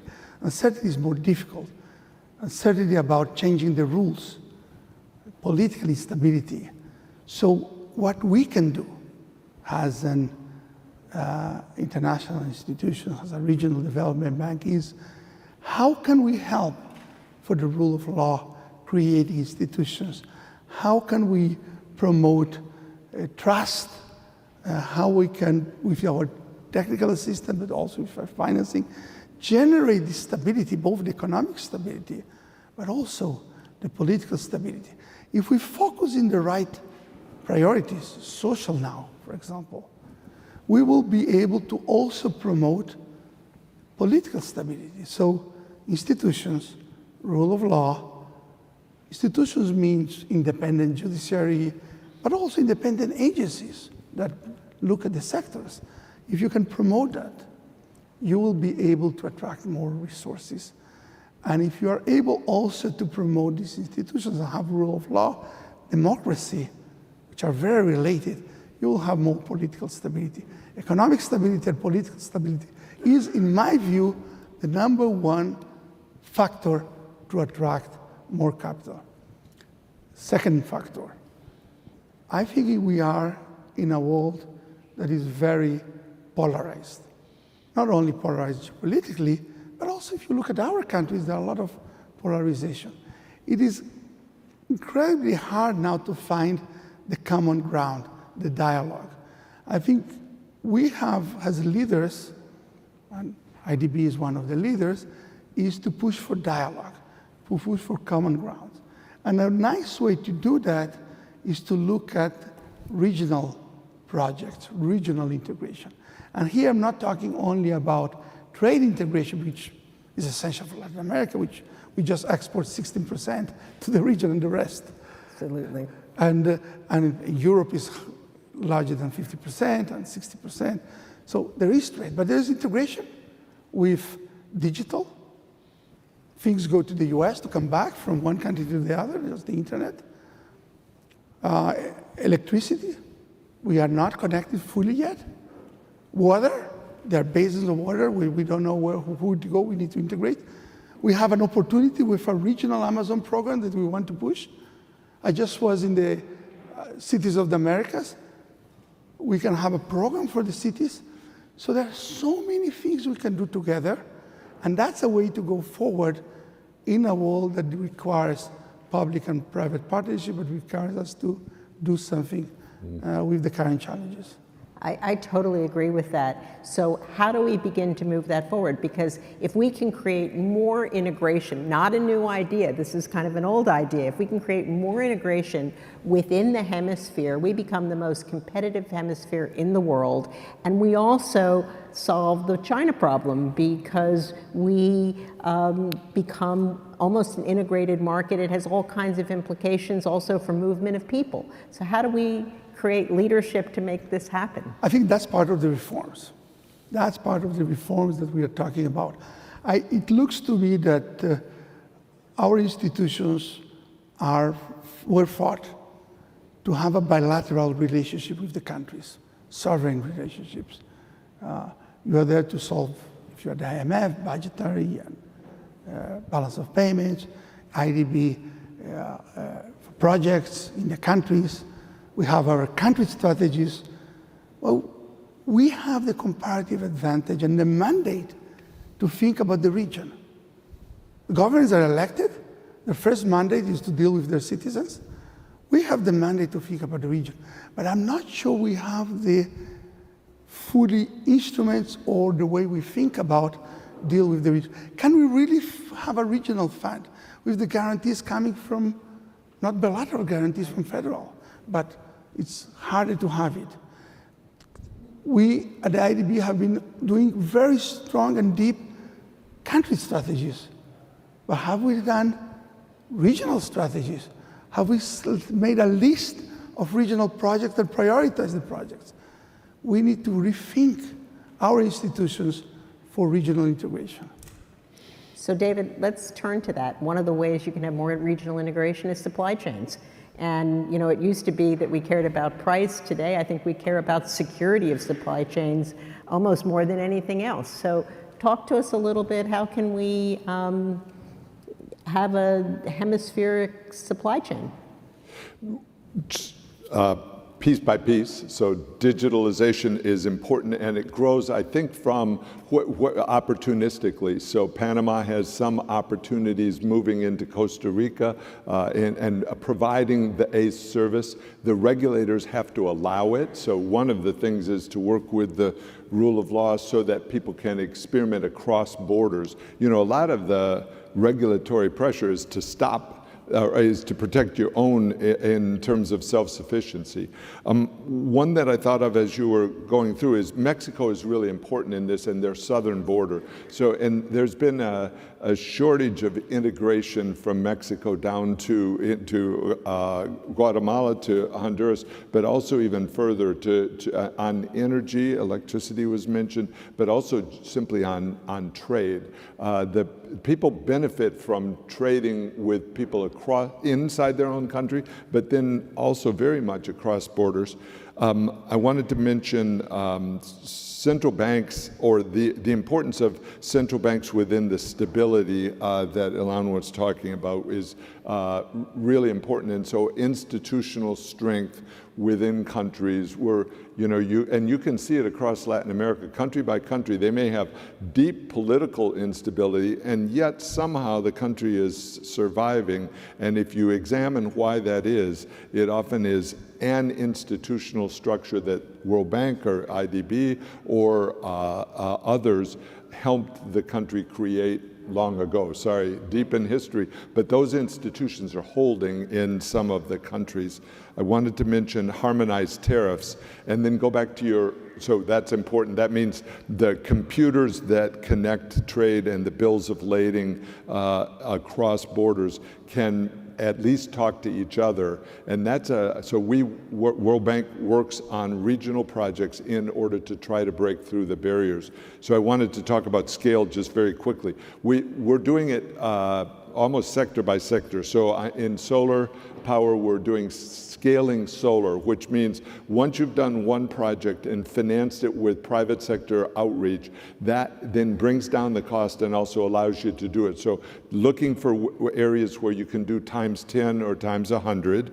Also, that applies to preparedness. One of the areas that we've been working on is catastrophe preparedness. Means you take some steps today that will save you money in the future, but the country has to be enabled or encouraged, incentivized to do that. And so Latin America is a prime spot where you can spread risk around multiple countries, and then investors are willing to pay more for diversified risk than for single country risk.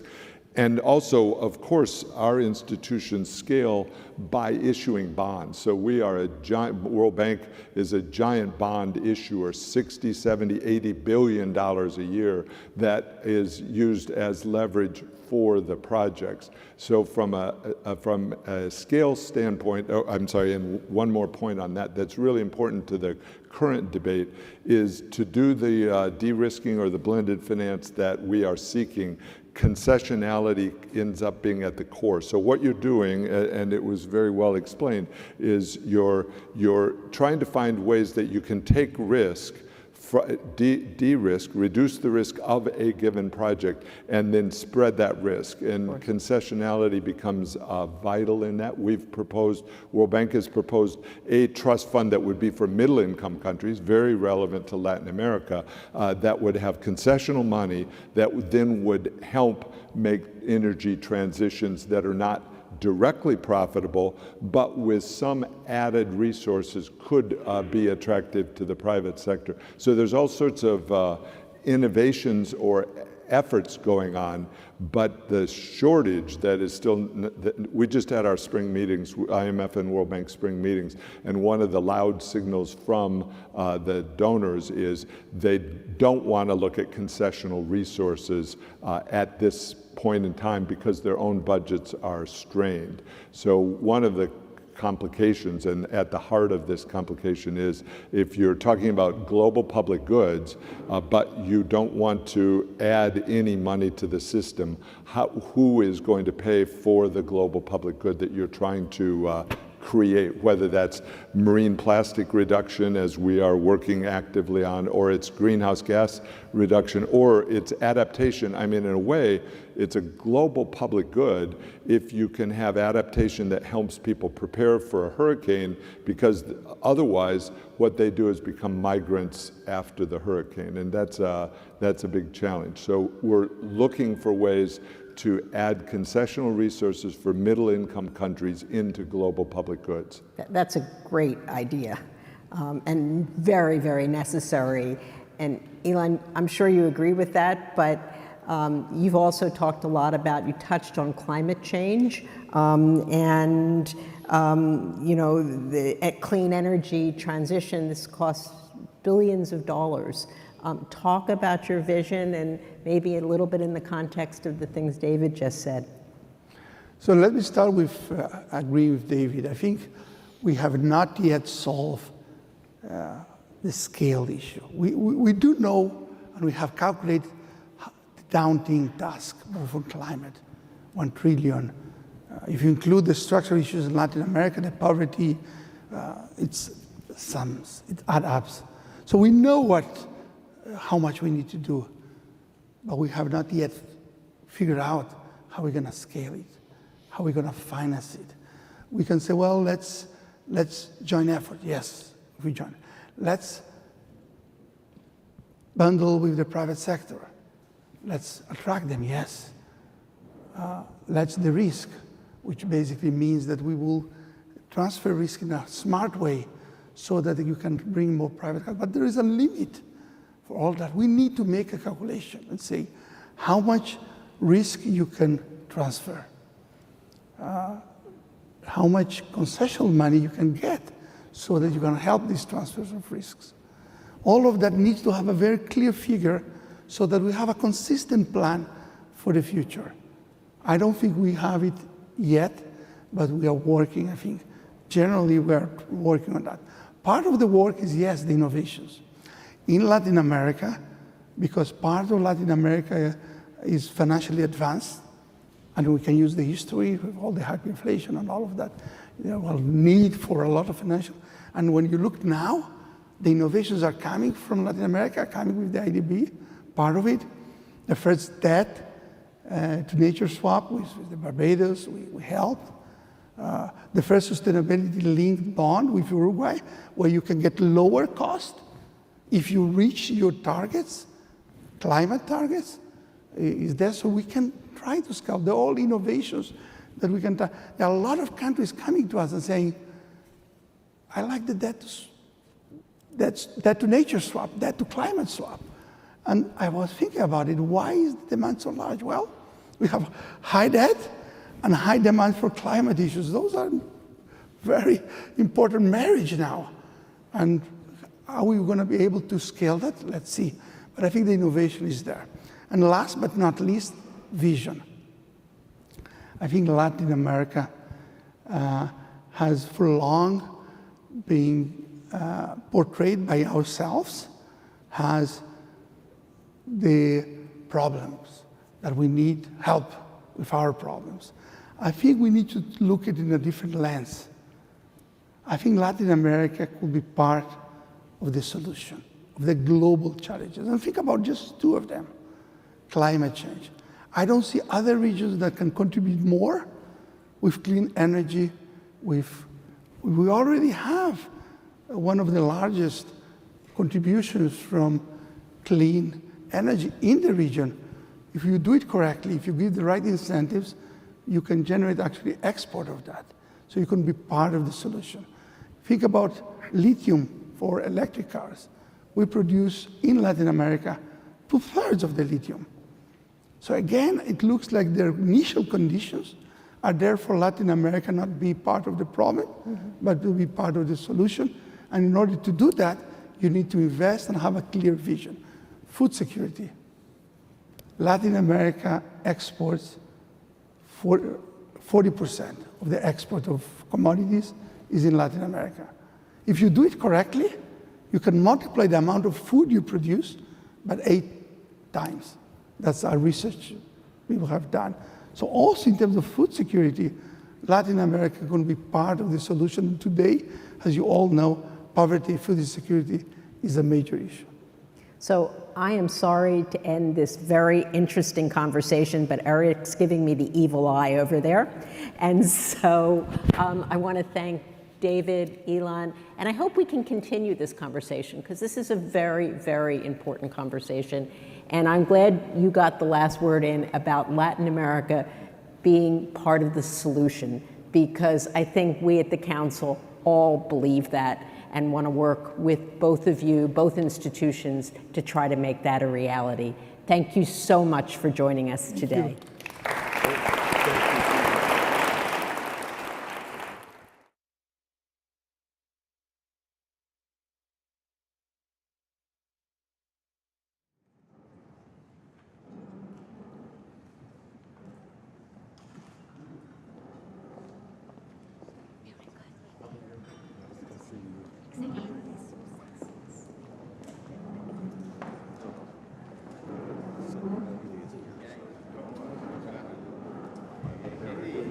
We will continue the program in 5 minutes. Over 7 billion people, each in our own little corner of the world. And yet, there's one place we all call home. We know it's going to take many forms of energy to meet the world's needs while creating a cleaner future for all. And we all must do our part. At Chevron, we're lowering the carbon emissions intensity of our operations, investing in lower carbon technologies, and exploring renewable fuels of the future. We work hard to care for the homes we love.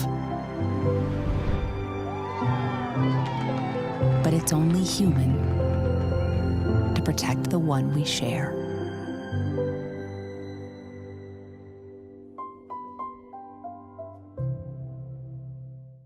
At MetLife, sustainability means living our purpose, always with you, building a more confident future. That's why we constantly ask ourselves, how can we contribute to a future that's more sustainable? With the UN Sustainable Development Goals as our guide, we're using all of our resources to be a greater force for good in the world. And we're inspired by the changes we can make together. We're building a more inclusive and equitable workforce and society. We're advancing diverse talent across our organization. And to date, we've already originated $100 million in impact investments that support diverse communities and racial equity. We're creating more economic stability and opportunity in the communities we serve. MetLife Foundation has strengthened the financial health of over 17 million low to moderate income people. And we have also allocated more than $74 billion toward responsible investments that generate positive environmental and social impacts. We're securing people's health and well-being. As an industry leader in employee benefits, we're continuing our long-standing commitment to supporting healthier, more engaged workers. And we have helped people around the globe cope with the impacts of COVID-19, with MetLife and MetLife Foundation contributing more than $250 million of relief to those most affected. And because none of our efforts can succeed without a healthy planet, we've launched a set of 2030 environmental goals aimed at building a resilient global company, protecting our communities, and driving climate change solutions. For more than 150 years, we've been committed to ensuring a brighter future for our employees, customers, and our communities, the places we call home. We will never stop asking ourselves how we can continue to build a more resilient, inclusive world. And while we're proud of the progress, there's still more work to be done. Because we believe that in order to build a more confident future, we must create a more sustainable one for everyone. ¿Alguna vez pensaste cuánta gente en el mundo está tomando su bebida favorita justo ahora? Muchos, ¿no? ¿Y cuántos están poniendo la botella en el contenedor correcto? Somos muitos e entendemos que para mudar o mundo é preciso fazer agora. Como separar os resíduos? Isso é fazer acontecer. Como você, eles e nós fazemos. Como el plan que tuvimos para hacer que cada vez más gente utilice menos envases nuevos y más nuestra botella retornable universal. Que es la misma botella, pero para muchas de nuestras marcas. O nuestra iniciativa de ayudar a los negocios de nuestras comunidades a alcanzar sus metas. Hacer, como plantar una semilla, porque si somos muchos, algo empieza a cambiar. Así nos comprometimos a devolverle a la naturaleza y a las comunidades el agua que utilizamos para producir nuestras bebidas. La próxima vez que te preguntes si estás solo, recordá que somos muchos. Vamos a hacer juntos. Hagamos ahora. Hagamos que hoy tenga mejor sabor que ayer.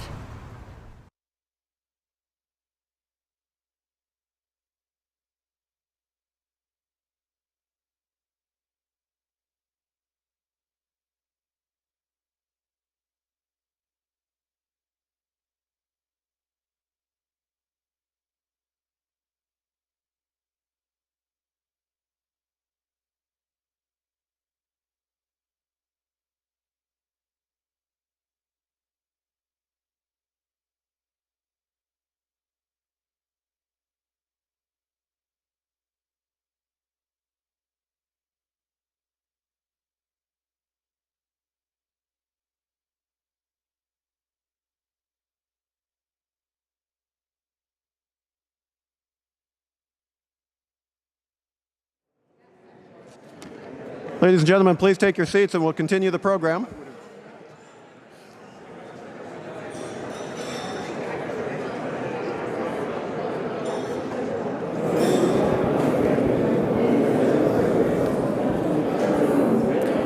Ladies and gentlemen, please take your seats again and we'll continue the program.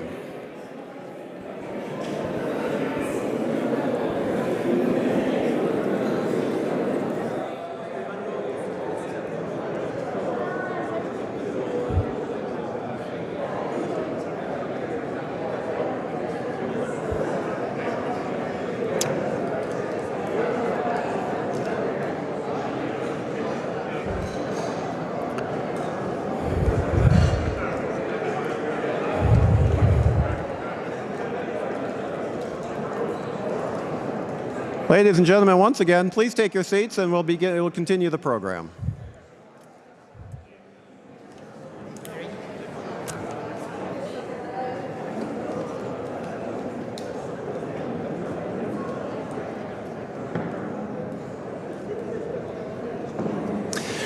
Well, ladies and gentlemen, it gives me real pleasure to introduce once again the President and CEO of the Council of the Americas, Susan Siegel, who will be conducting our next conversation. Susan. Well, thank you again, Eric. Good morning again. Sorry you get me again right now, but here I am. And it's hard to follow such a great panel, but we've managed to do it. And as you all know, Congress plays a critical role in the U.S. approach to the region.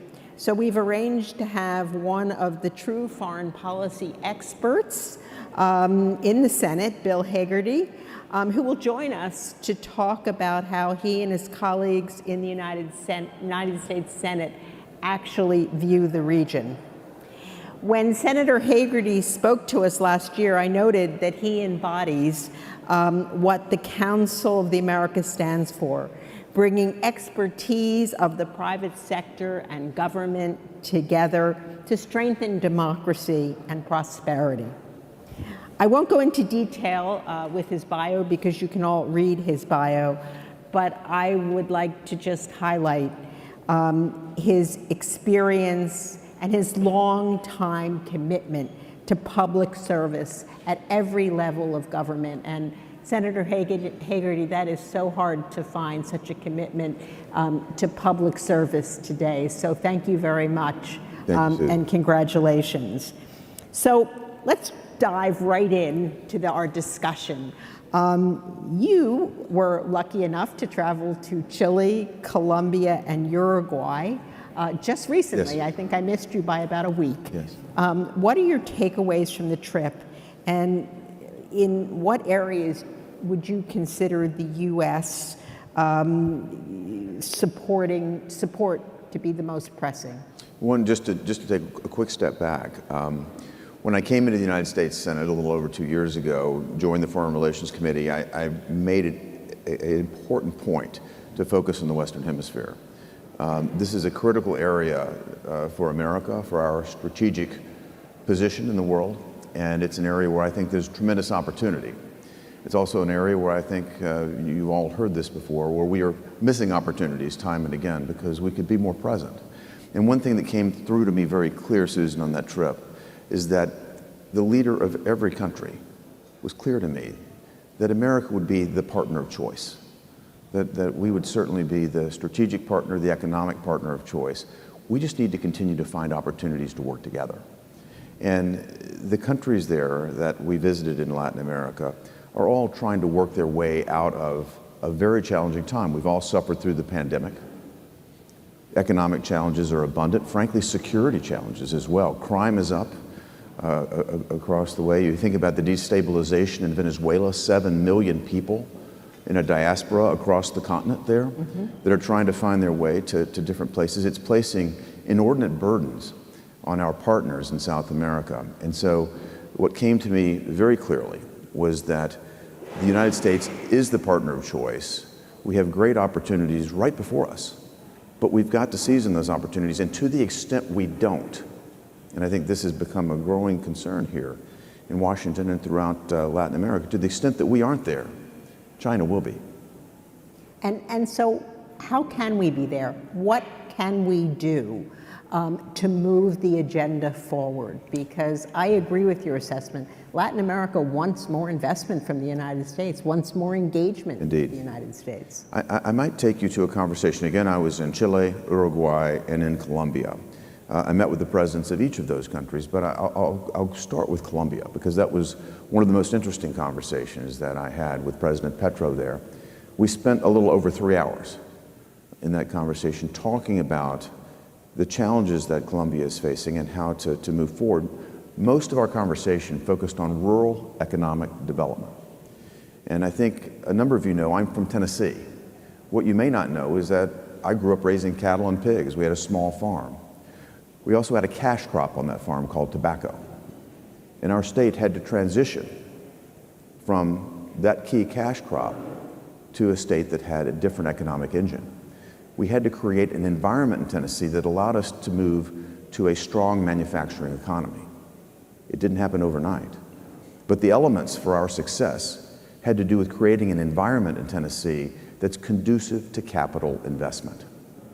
And only with capital investment do you see the economic growth and the jobs that come from that I think we would all hope to see throughout the hemisphere.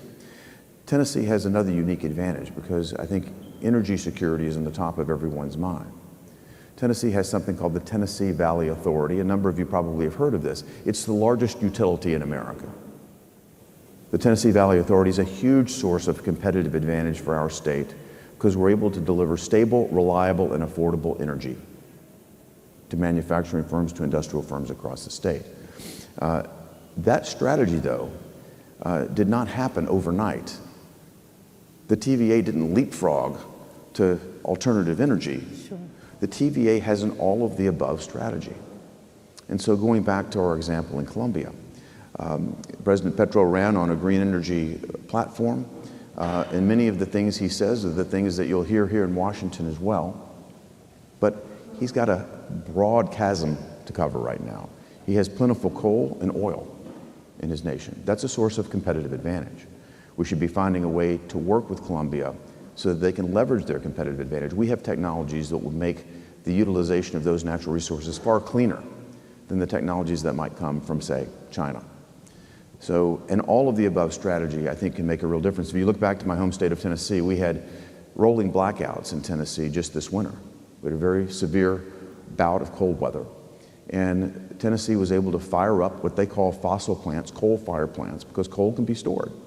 And we were able to maintain our competitiveness, we were able to maintain our economy because we had an all-of-the-above strategy. So we had a very interesting conversation about how that would play out.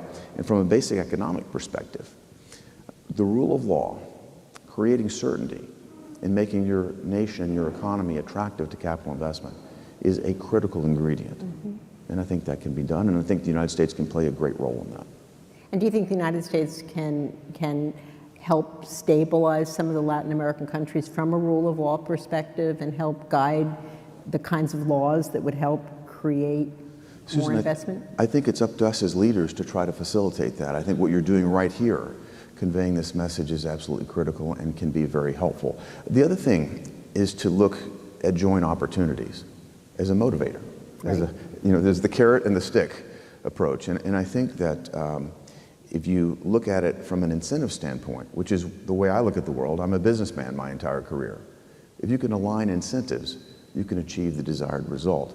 So if you think about what's happening in Asia right now, many companies are in the process of, quote, de-risking their supply chains, of moving their supply chains out of China.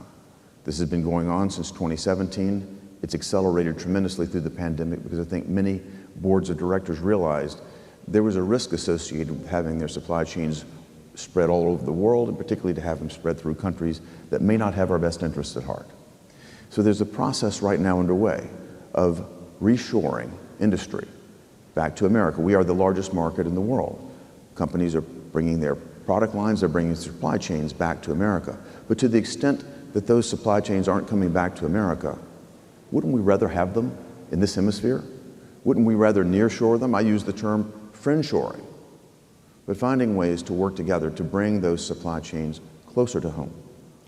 I couldn't agree more. I think that's key. And the United States has trade agreements with a number of countries in Latin America, but there are countries that they don't have agreements with. And so the big elephant in the room is how can, if we bring all of these, we try to nearshore, friendshore, as you say, great comment, how do we then get the product into the United States? How can a product made in Brazil have access to the United States, or made in Argentina have access to the United States? Well, it has to go both ways. The theme has to be reciprocity.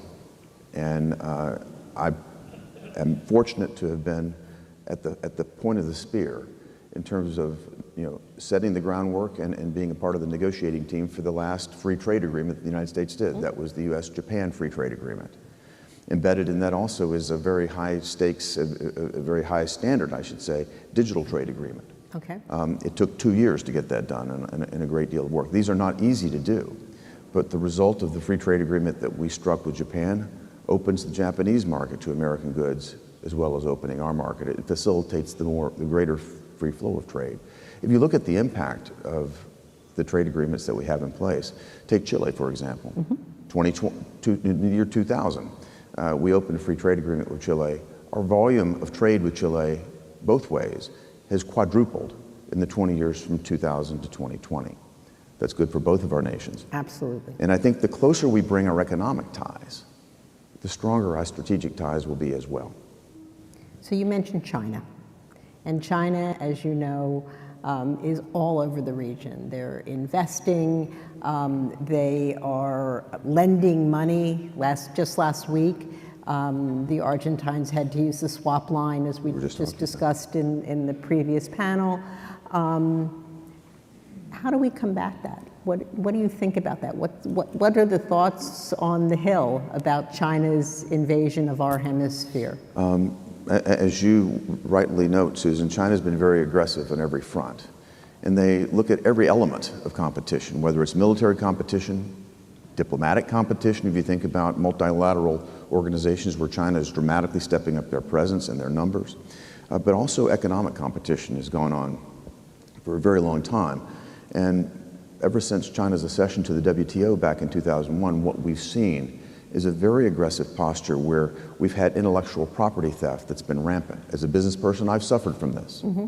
We've had to compete against champion industries that emanate from China that have massive government subsidies. And if you try to do business in China, you'll find a very different set of rules than the rules associated with doing business in other parts of the world. So we have to acknowledge the fact that China behaves in a predatory fashion. What China has done, what the CCP has done, I should say, is they've looked at this region from a very strategic standpoint. You take a country like Chile with its lithium reserves. You take Argentina, Bolivia, the triangle there. They're very focused on a presence there. They're looking at infrastructure like ports that could have a dual use at some point in time. So I think that as we talk with our neighbors in Latin America, we need to point out some very obvious facts, and that is that when China makes these investments, a number of things tend to be true. One, they'll push very hard to lower the standards so that their companies can come in and compete, because they can't compete against American companies or other companies if you accommodate the highest industrial standards. They'll push to lower the standards. The product that will be delivered, in all likelihood, will not be the same quality as we might be able to deliver. Debt is a big component of the strategy as well. Some call it debt trap diplomacy. I think one of the greatest examples of this is what happened in Sri Lanka. The project there, a deep water port, hard to imagine that the demand actually justified this, but they were able to persuade the government there in Colombo to build a deep water port in Sri Lanka. Before it was done, it was foreclosed upon.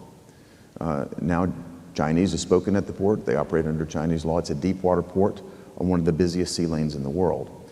I call that debt trap diplomacy. I think that's a real challenge. And I think countries in Latin America are looking at this very carefully, but at the same time, we've got to wake up to the opportunity. A number of you probably know our former Treasury Secretary, Larry Summers. He made a comment just a few weeks ago that he was speaking with a leader in Latin America who said to him this: we talk with China, they deliver an airport. We talk with America, they give us a lecture. We need to be in the game. And I talked with Scott Nathan, who runs our Development Finance Corporation, about Uruguay. I think there's great potential in Uruguay. But Uruguay is a medium-income country. So our tool set does not allow us to engage in infrastructure financing. I talked with the president of Uruguay. He'd love to be our partner. He is our partner in a lot of respects. But we're not able to play at the same table because our toolkit doesn't allow us. So I left that meeting with the president of Uruguay thinking we've got to find ways to adjust, become more flexible, and find ways to really participate in the great infrastructure development opportunities that exist throughout Latin America. But let's go back to Uruguay, because we were just discussing that Uruguay is a country that wants to export to the United States, wants a really strong relationship with the United States, and they can't get their meat or any other product into our country, and so they're exporting to China. Isn't that something that we could try to work on? More access to our markets, more trade as a means of providing resources? I think it absolutely is, but trade is something that's got to be a two-way street. It has to be on a reciprocal basis. What I do not want to see happen is what happened after World War II. And a lot of you recall this. After World War II, the United States made its markets open to countries in Europe, to Japan, for example, because they'd been devastated by the war. We wanted to encourage them to trade with us as opposed to turning toward socialism and communism. But we should have time limited those deals, or we should have made them such that once a country becomes a developed economy, we'd find ourselves in reciprocal trade terms. Where we are today, the United States has the lowest trade-weighted tariffs in the world. We have a very open market. I want to encourage our partners to have open markets as well, because it's two-way trade that causes the relationship to thrive. And to the extent we can find those opportunities, and I'm certain we can. Yes, particularly in a country like Uruguay. Exactly. We need to be focused on that. We totally agree with that, and we'd like to see more focus on that. We have 5 minutes left, and I would not be responsible if I didn't ask you, you mentioned Venezuela, but what do you believe the United States policy should be towards the ongoing political and economic crisis in Venezuela at this point? Venezuela is destabilizing the entire region. Everybody in this room knows this. As I said, there's a 7 million person diaspora. It's growing by the day. We have sanctions in place. We need to enforce those sanctions and only release those sanctions as we see real, tangible steps toward democracy.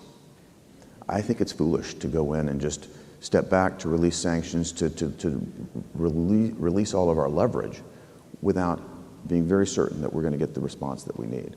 So I think we need to be dealing with Venezuela very carefully, very firmly, and utilize the leverage that has been put in place to achieve real results in terms of delivering progress toward a democratic government there.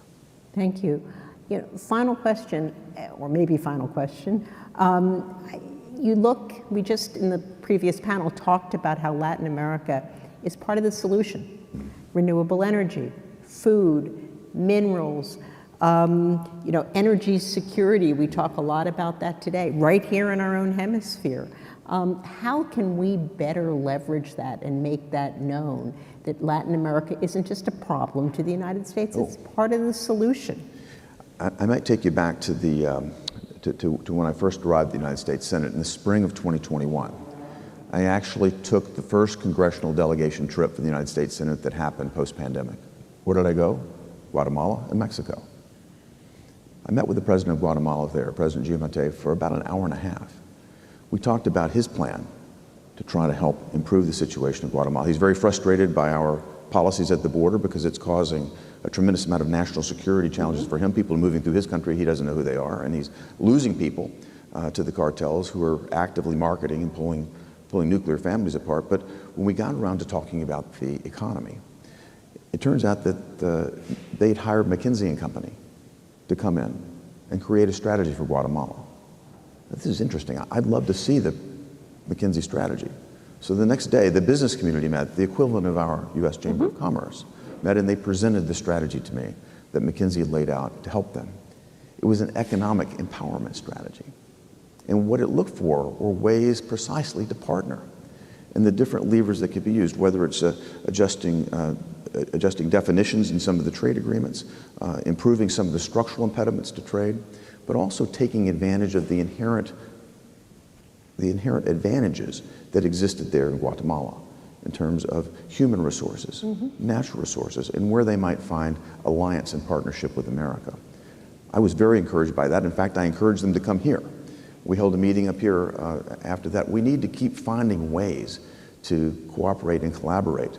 When I met with the president of Colombia very recently, I suggested to him to build a plan that everybody buys into, and we can work together to execute it. So I think that we have an opportunity right before us. It's going to require coordination and planning to get there. But I think the business community can be deeply involved in this. And again, I'll come back to the very basic tenet. Our economic strength and our economic ties are going to support our national security ties. Well, I mean, we all here believe that the path forward is through public-private partnerships and more engagement and more dialogue.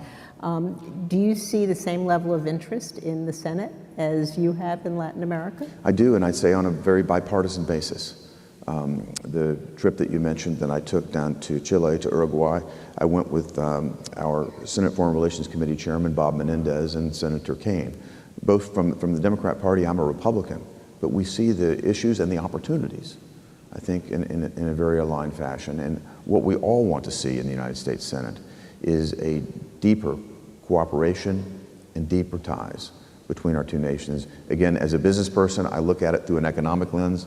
I think that's the most critical step that we can take, and it's the greatest and most obvious opportunity for us, is to work on economic ties and prosperity for our nation. If we can share economic prosperity, we can share our security interest as well, and it'd be good for all of us. Well, we totally agree with that here at the Council of the Americas, and we want to work with you, the U.S. government, and anybody else that's interested in really building ties and dialogue across the hemisphere.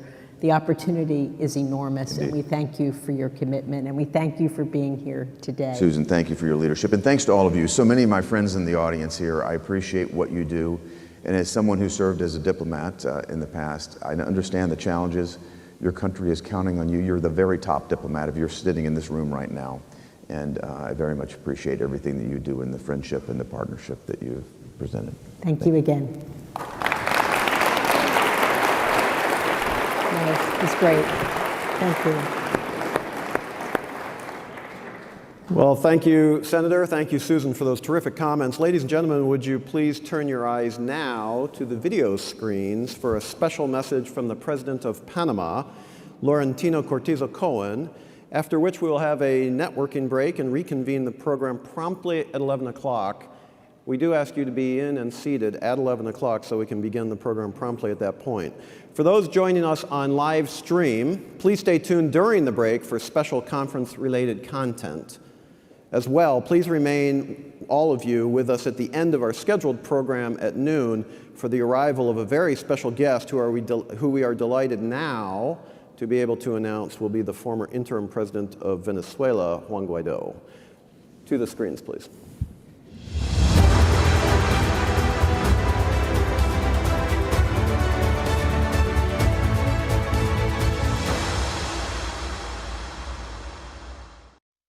Dear friends and colleagues, it is an honor to be able to greet the distinguished participants of this meeting.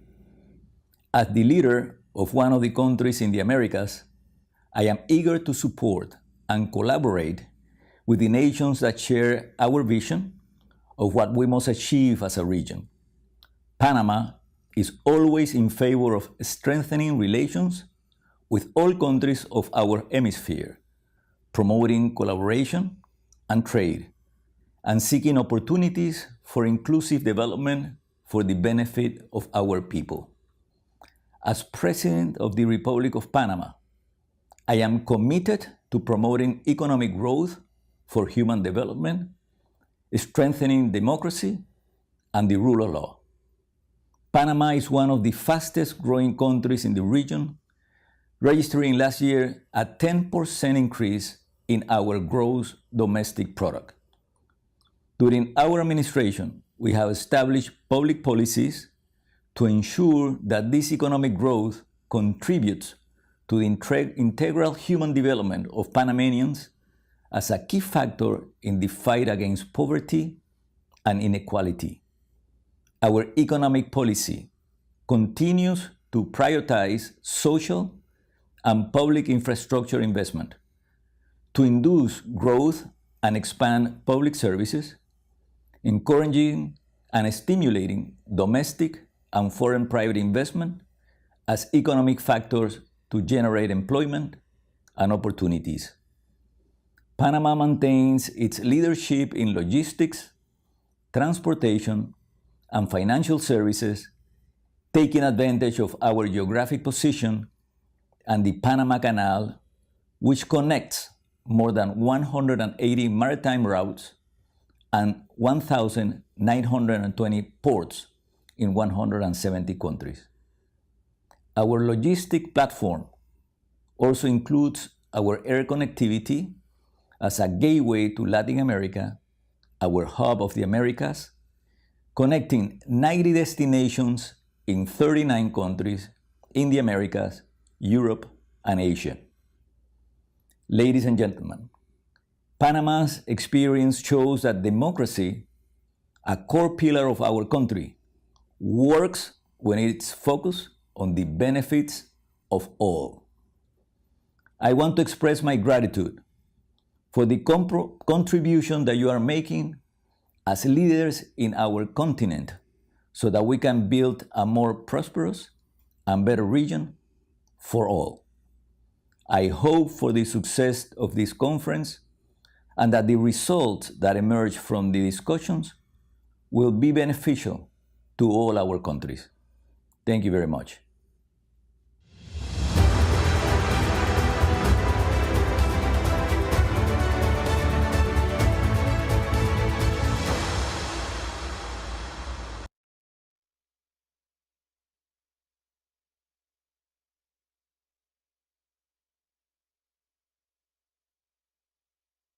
Room by 11 o'clock. 2-hour break.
los besos sean nuestros cuando estemos volviendo.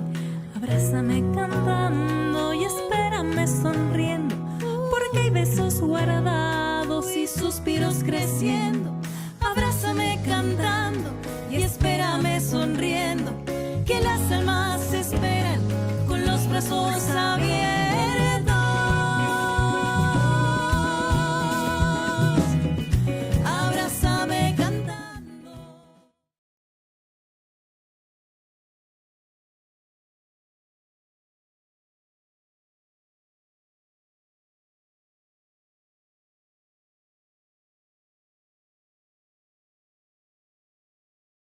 Change is real, it's urgent, and we need to make a change now in order to provide a planet that's better for all of us in the future.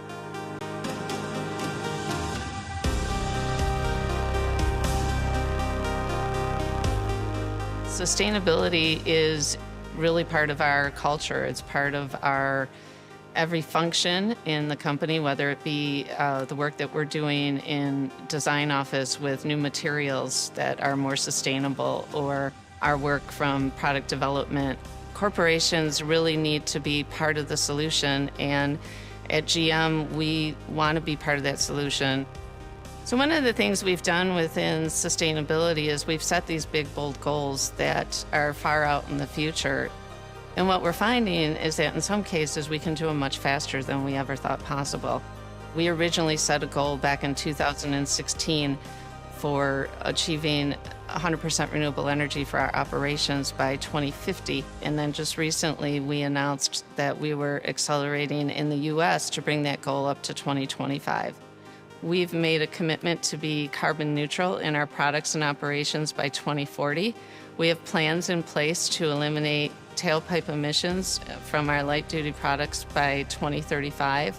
We've made over a $35 billion investment in EVs and AVs by 2025, and we'll have introduced over 30 new EVs globally by 2025 as well. So additionally, we've started a climate equity fund that really is focused on working together and providing support to communities and organizations that are focused on making EV access and addressing climate change. Really, the industry is at a tipping point, and we're proud to have been at the forefront of that and really driving the industry towards an all-electric future.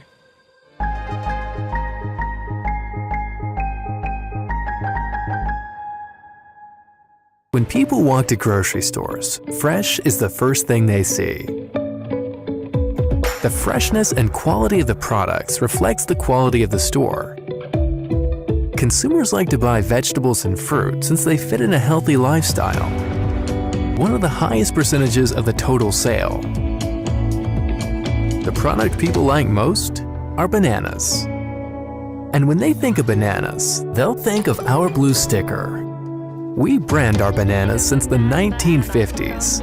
And since then, people don't ask for just any banana, but for a Chiquita banana. But is that little sticker the only difference? Or is there something more?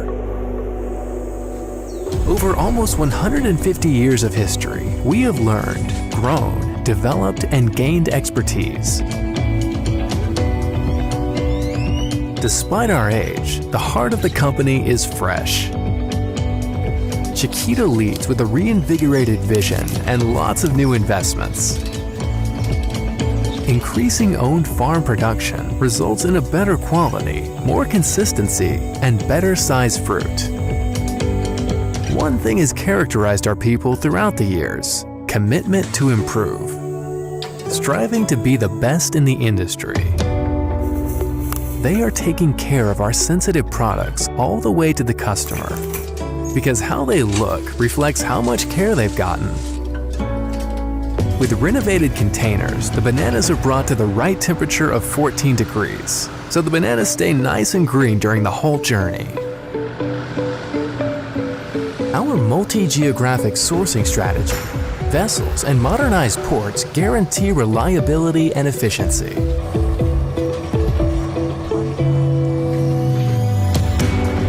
And our high-tech ripening facilities ensure the perfect banana with the right green-yellow skin.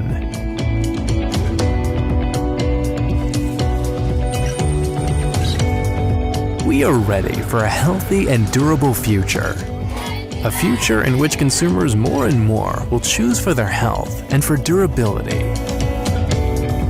A beautiful product that is simply perfect and truly delicious.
We are a global multi-energy company.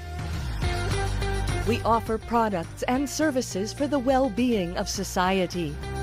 We are a diverse and talented team leading the energy transition towards a more sustainable future with zero net emissions. We are committed to all available technologies and types of energy to decarbonize, including greater efficiency, innovative industrial projects, low-emission electricity generation, renewable fuels, new energy solutions, renewable hydrogen, and circular economy initiatives. We are transforming our industrial complexes into multi-energy hubs that can process all types of waste and produce low-carbon fuels and raw materials Please find that our are seats necessary and we for a will multitude continue of with the everyday program. objects. We carry out world-class exploration and production activities with projects in strategic geographic areas. Efficiency and the reduction of emissions are key to our operations. Our purpose is defined by our clients. We provide an innovative multi-energy offering tailored to their needs, with products for more sustainable mobility and all kinds of solutions for the home. We are a major player in low-emission power generation in Spain, with a solid portfolio of global projects. Innovation is one of the pillars of our strategy. Relying on technology and digitalization, we are developing new energy solutions that contribute to lowering the carbon footprint. The fight against climate change is part of our DNA. We are transforming into a more sustainable company and stepping up the energy transition.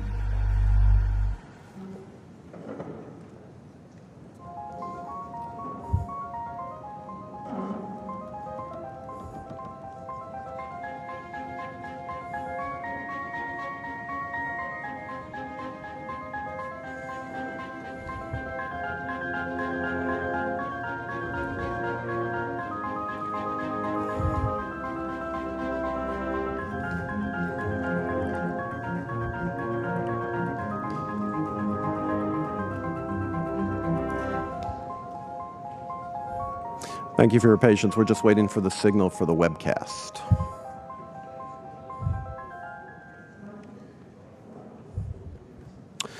Well, ladies and gentlemen, welcome back from our networking break to introduce our next session, which will be run by Council of the Americas Chairman Andres Gluski. We are pleased to welcome the head of International Government Affairs for Shell, a presenting platinum sponsor, Amy Conroy. Amy.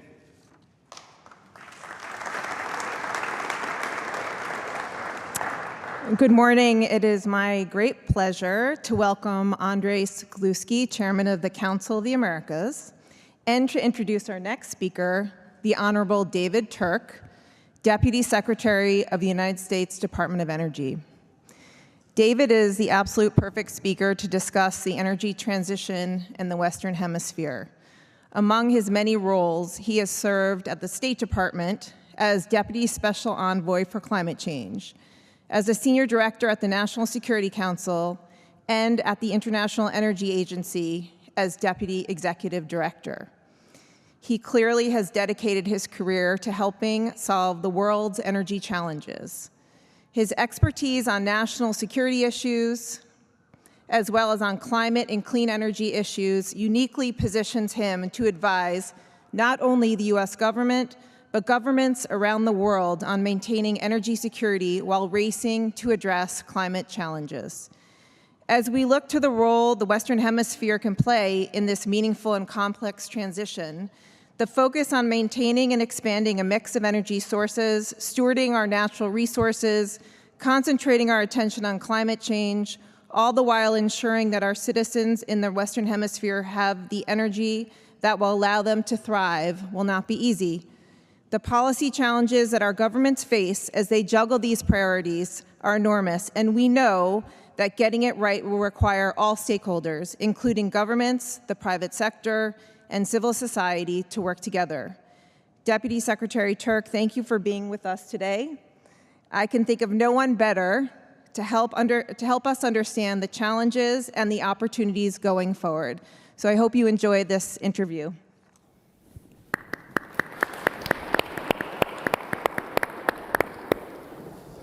Well, David, thank you very much for being here. I noticed on your CV we share something. You are an alumni of the University of Virginia Law School. I got my doctorate there. So it's unusual to have two UVA grads at an international conference. As Amy said, we really couldn't have a better speaker to talk about the energy transformation in Latin America, or actually in the whole Western Hemisphere. And what role can Latin America play together with the United States in this global transformation? You were just visiting Brazil, Argentina, Chile, and I'm sure you saw many great opportunities, many great challenges in the region. So perhaps you could share your experiences, your impressions of this trip. Well, let me first start, Andres. Thank you for taking the time and as a fellow UVA graduate to do this discussion with you. Thank you, Amy, for the very kind introduction, and thank you to Eric and all our council colleagues for putting on this terrific event. It's an absolute pleasure to be with you all, and any excuse I get, and doesn't take an excuse, but any opportunity that I have to work on Western Hemisphere issues and Latin American issues in particular, it's not only because Latin America is so important for energy and needs to be such a critical piece of the clean energy future, but I happen to be born in Ecuador, lived in Chile and Brazil as a kid, and really enjoy working on these issues, and a true partnership that this administration really wants to work on these issues in particular. So from my visit, I was just down there a couple weeks ago. I had a chance to go to a few places in Brazil and then Argentina and Chile as well. And what I came away with, first and foremost, is Latin America, and obviously different countries in Latin America have different attributes and different opportunities, but overall, Latin America is a clean energy powerhouse. And I think there is a huge additional opportunity for Latin America to do even more in the clean energy space in a way that works first and foremost for the people in these countries, the people in Latin America, but the way that works for accelerating our clean energy transition that we need to have here in the hemisphere and in the world as well. So I know there's challenges, happy to get into some of those challenges, but overall I took a sense of real opportunity and commitment both from the government side and certainly from the private sector side as well. So one of the things that Latin America has in abundance, and you're right, it's a clean energy powerhouse. Latin America actually has one of the greenest energy sectors in the world. Actually, South America in particular, because they have so much hydro. But there's tremendous solar resources. There's also tremendous wind resources in the area. But it's also blessed with some of the critical minerals for the energy transition. So if there's anything I'm willing to take a bet on is that the energy transition will need copper, for example. And you have some of the biggest copper producers in the world in the region. Lithium is becoming increasingly important. And it also holds the biggest reserves of lithium in the continent, in the world. So how do you see sort of Latin America's role in terms of producing these critical minerals? And there's another one that you're an expert in. It really has to do with green hydrogen. Because one of the things of green hydrogen, producing green hydrogen with renewables, is that it requires a lot of space, a lot of solar farms, a lot of wind. But it's an interesting case where this could become actually a tradable good. Because electricity is not a tradable good, generally. I mean, you have a transmission line. So this is maybe a way to tap that enormous potential that Latin America has. So it has the critical minerals. It has the ability to produce a lot of green energy. And can that green energy be producing green hydrogen? Well, this is why I really leaned in on the even bigger opportunity space going forward. And it is true there's a lot of hydropower, but it is also solar, it's wind, including offshore wind. Really impressed in Brazil with Petrobras and some opportunities for offshore wind in the Brazilian context, but other countries as well on that front. And when you think about energy assets and energy resources, good for the population, good for business, and good for the hemisphere and good for the world, boy, critical minerals and hydrogen, especially a global trade in hydrogen, clean hydrogen, is a huge, huge opportunity space. So certainly in Brazil, in Chile, and Argentina, but there are other countries as well who have a range of resources, a range of critical minerals. And I'm a firm believer that those minerals should first and foremost benefit the people in those countries. But they can also benefit the acceleration and the appetite that there is and will be even further throughout the world for these critical minerals. The estimates here are just immense in terms of the volume that we're going to need, the reliable, secure, diverse supply chains that we're going to need. The part that I was particularly excited on the critical minerals piece, and this is going to require an awful lot of true partnership, public and private, but also the U.S. government with other governments working with these governments and the duly elected folks in these countries, is can we move up the supply chains? So can this not just be a let's extract mineral from country X or country Y? Can we move up that supply chain in a way that I think helps the economic development, the opportunities for these countries and communities in these countries, but also helps diversify those supply chains in a way that makes sense from our own national security, our enduring national security from the U.S. And other countries as well thinking on that. So that's not to say it's easy. That's not to say that's not a lot of efforts that's going to be necessary from the government side, from the private sector side. But I think there's a huge, huge opportunity space on the critical minerals piece. And on the hydrogen part, because the grid in many of these countries, Brazil is a great example, is already very decarbonized, as they have additional opportunities, whether it's solar, whether it's onshore wind, or whether it's offshore wind, the estimates of their comparative advantage for green hydrogen production is really just tremendous. That is a huge, huge opportunity. And there is an appetite for green hydrogen in Europe, in the US, and other countries around the world. And I think there will be an increasing appetite as companies, as countries get serious, even more serious about decarbonizing their entire economies. We've got these net zero commitments. We certainly have one in the US that I'm incredibly proud that I work for an administration that has a net zero commitment by 2050. That means we need to decarbonize all sectors of our economy, including those that are more challenging. So if you think of decarbonizing a number of industrial capabilities, heavy-duty transport, aviation fuels, hydrogen becomes an attractive opportunity space, not only for countries domestically, but for export opportunities. And there's a lot that needs to happen to get that global market up and running, but there is a huge opportunity space. And in each of the countries I visited, and I know there are other countries as well in Latin America, I think they're situated incredibly well, but we need to execute, we need to work in that true partnership form. Yeah, you brought up something very important. It's really not covered much, I think, in sort of mass media. In the energy transition, you can build renewables, right? Wind and solar, but they're intermittent. And the problem is that, what does that mean? Well, the sun doesn't always shine, the wind doesn't always blow. So how do you get 24/7 energy? Because that's really what the countries need, the industries need. And so that comes to how can you get that capacity, basically the ability to fill in the gaps when the renewables is not available. How do you get it zero carbon? And so there are really, I'd say, three ways. One is a nuclear, that they can fill in those blanks. Second is a hydro with a dam that you can run it when the renewables aren't running.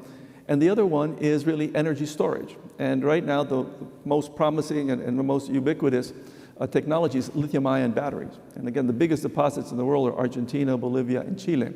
And Chile, I think, is probably the biggest exporter of lithium in the world. It's right there with Australia. But when you mention, like, for example, producing green hydrogen, one of the keys is running your electrolyzers, splitting water atoms into hydrogen and oxygen on a more continuous basis. So Latin America, having a green grid, having that hydropower, can do that. But it also has the space to put a lot of renewables that then you can store up with batteries. So I think it's a critical piece that I think a lot of times people don't cover. And that's you need big countries to be able to do this, And in the hemisphere, we have a lot of space for that.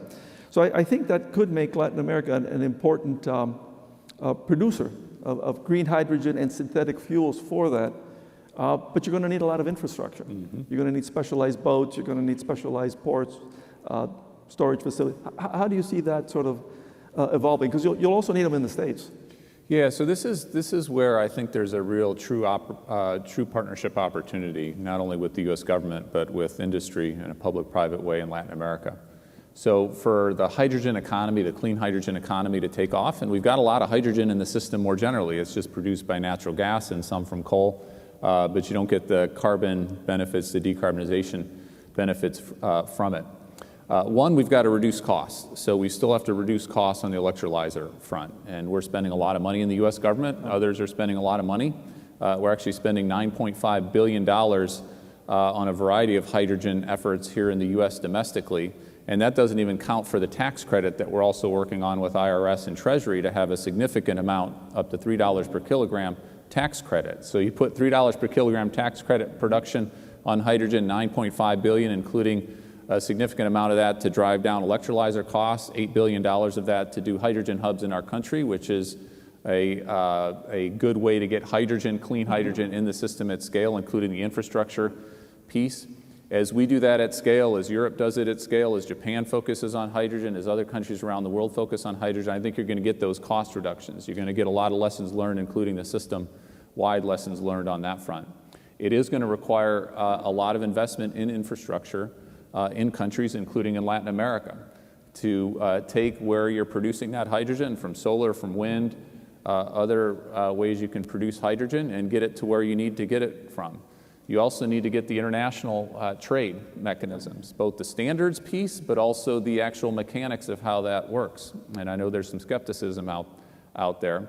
What I'd say on that front is, look how far we've come along on the natural gas LNG side of things in terms of the cost reductions and having a global market, increasingly global market on that front. One could envision, we're going to need to do a lot of work, there's going to need to be a lot of true partnership here. One could envision a global marketplace for hydrogen developing, and maybe quicker than a lot of people think. And that is a huge, huge opportunity for all the reasons you mentioned, Andres, for these countries, for many countries in Latin America.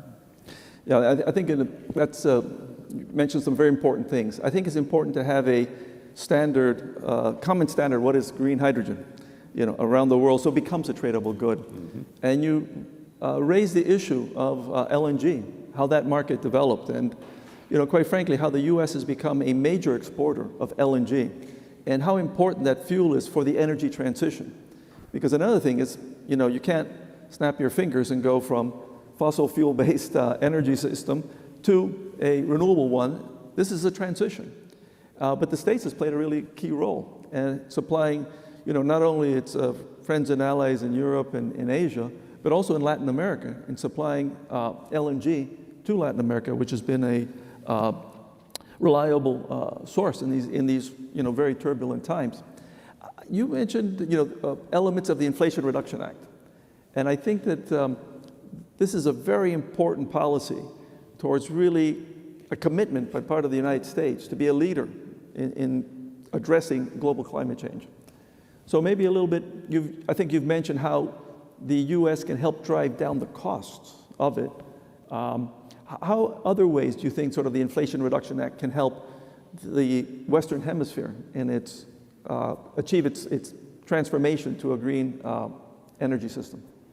So I think useful to take a step back, and I know those of us who are involved in these issues day to day sometimes lose sight of the forest for the trees, but to reflect on what has happened legislatively here in this country over the last couple years. And it's the Inflation Reduction Act. There was another important piece of legislation called the Bipartisan Infrastructure Legislation, and some other efforts as well.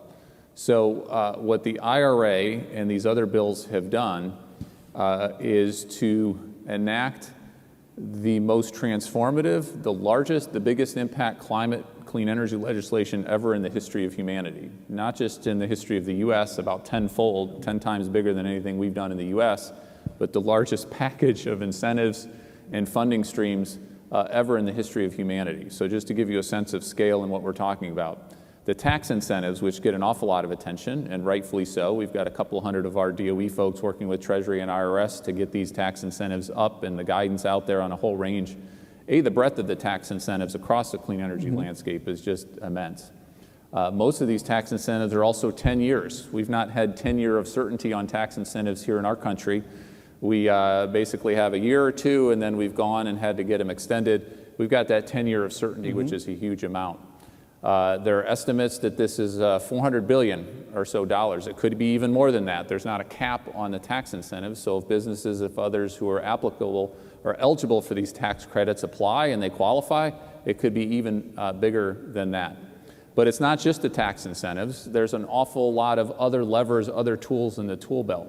So just at my department, the Department of Energy, we've been given $100 billion, not given $100 billion. We've been entrusted with $100 billion on behalf of U.S. taxpayers.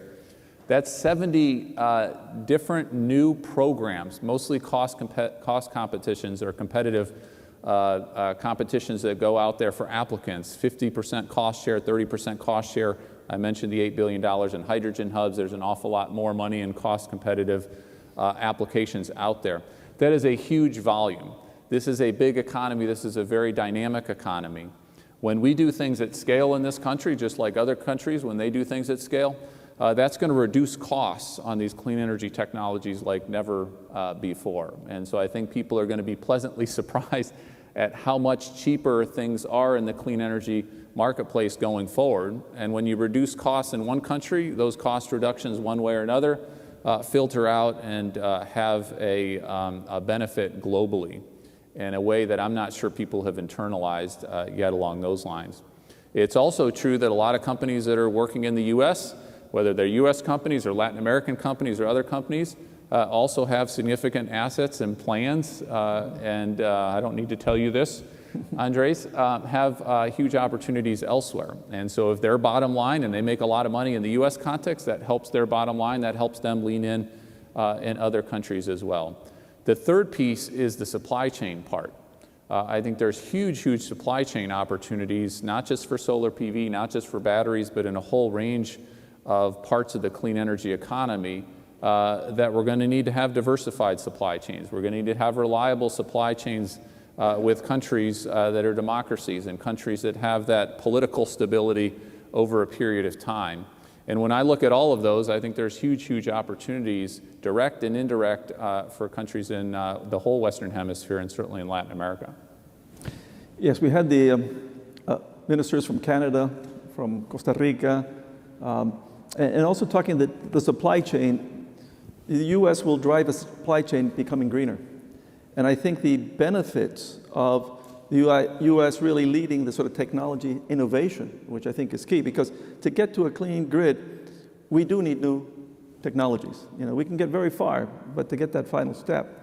One thing I'll just mention as a recovering economist, that right now in Washington, there's a lot of talk about the deficit. We're all terrified about whether the debt ceiling limit will be, how painful that process will be. But all deficits were not created equal. If you have a deficit because you're doing it in infrastructure investment, and you have a dearth of infrastructure investment, that's very productive. It's very different from having a deficit current consumption. And we can take the example of Panama, where they even had a referendum to run a very large deficit to expand the canal. So that's a very different deficit than one you're just doing for current expenditures.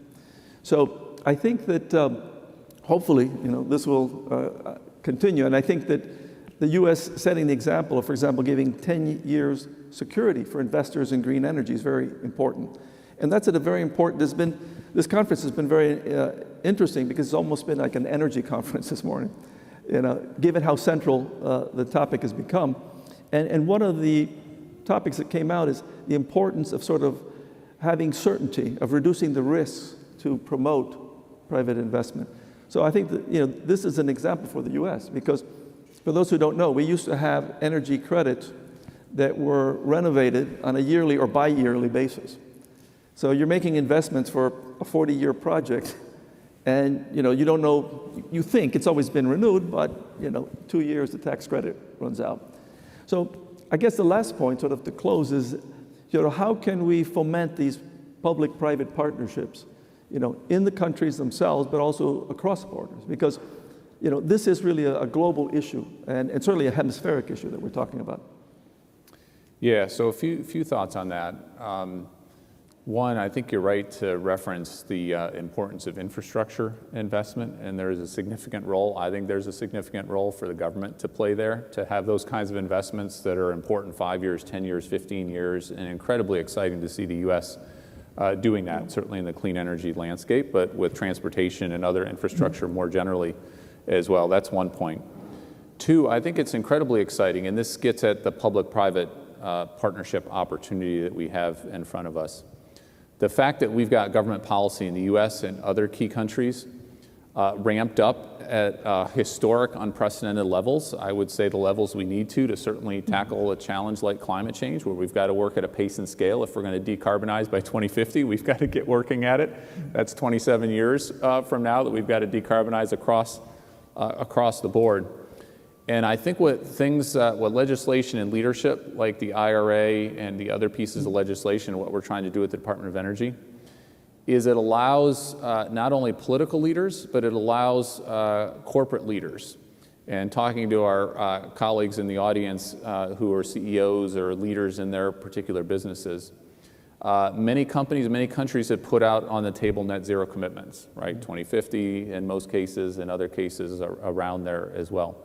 What I think we have a shared opportunity, and this is going to require an awful lot of public-private partnership, is not just to have that as an aspirational goal, but to have that as an actual real goal that we can achieve. And I know I've talked to so many different CEOs and others who are personally committed to doing their part because they have kids, they have grandkids, they want to leave a legacy of actually achieving our climate goals, not just having a long-term target out there and forgetting about it, but actually executing on that. And it feels like we now have the tools in the tool belt, not all the tools we need, but an awful lot more than we had to actually reduce that dissonance, reduce that conflict in people's own heads that they actually can achieve the goals that they've now put on the table. But it's going to require, and I've mentioned this word a few times, a true partnership. It's going to require a real dialogue, a real discussion, a real comparing of the notes. I feel incredibly fortunate to be in a country where you can have that good feedback. You can have those real conversations. You can have criticism from companies about what the government's doing and saying, boy, you should do this with the tax credit, not with the tax credit on that front. If you really want us to go out there and make a bunch of money and do good for the world, this is how you need to structure this, or this is how this piece of legislation. That feedback, that guidance, that back and forth is absolutely critical if we're going to succeed on this. And there is no succeeding at pace and scale without the private sector. That's just the way the U.S. economy works. That's how other market economies work out there. But the U.S. government, other governments need to put guardrails in place, need to send those incentives, need to have those incentives out there for companies to do good and at the same time make a bunch of cash. And I think we've got that opportunity here in the clean energy transition, and really looking forward to having that feedback, having that guidance, making sure that we're doing everything we can with what we've been given by Congress, given by U.S. taxpayers, and work in that true partnership with other countries, but other companies in the region as well. And I think there really is a win-win opportunity here.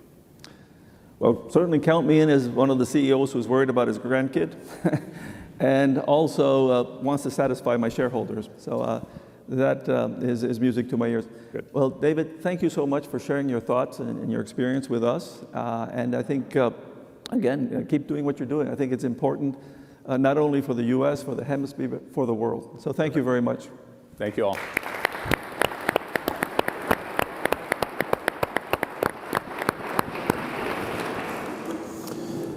Thank you, Andres. Thank you, Mr. Secretary, for those terrific comments.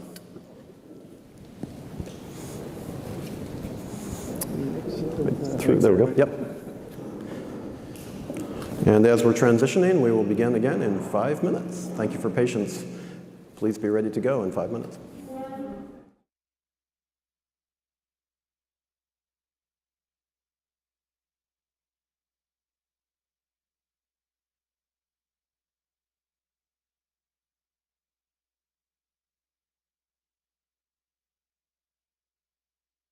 I'm Ronald Alcazar. I'm Anthony Alcazar, and we're the founders of Mr. Tortilla out of San Fernando, California. So Mr. Tortilla started in 2012. We wanted to start a company that was different. And so we started to think, and we kind of came upon the idea of, hey, you know what? Let's create Mr. Tortilla, which is going to be a tortilla company that's a healthier product for consumers. What we didn't realize is how competitive and how difficult it is to start a business, especially in the tortilla industry. That was a shocker for us. It was hard because we had to pretty much pivot completely. So imagine like that your whole business is restaurants like and hotels. All of a sudden we move our business entirely to Amazon, and we weren't sure how it was going to go. But we recently got a report back that shows that we've grown over the past year over 3,000%. We're number one on Amazon by far from all our competitors in our category. The only way we were able to grow so fast was through Amazon. Amazon gave us the tools to be able to disrupt a billion-dollar industry. Amazon is the only true platform in the United States, in the world, I believe, that gives you a fair shot at competing without needing all the capital that you would need anywhere else. That American dream, Amazon provides it. Just a partnership with Amazon really has changed our lives, and we feel like we're able to kind of fulfill part of our dreams, our destinies, just being able to reach this market where otherwise we couldn't. And so thank you, Amazon. Our name is MSD. In the US and Canada, we are known as Merck & Company Incorporated, Rahway, New Jersey, USA. Although we have two names globally, we are one company with the same vision and mission: to save and improve lives. For over 130 years, we've brought forward medicines and vaccines for many of the world's most challenging diseases. Because no matter our name or our location, we are inventing for life.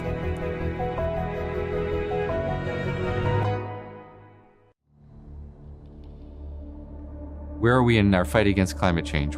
We're losing. We have levels of carbon dioxide that are as high as they've been in 2 million years. We have changes in the distribution of plants and animals, increases in wildfire, tide gauge records from around the world showing an acceleration of sea level rise.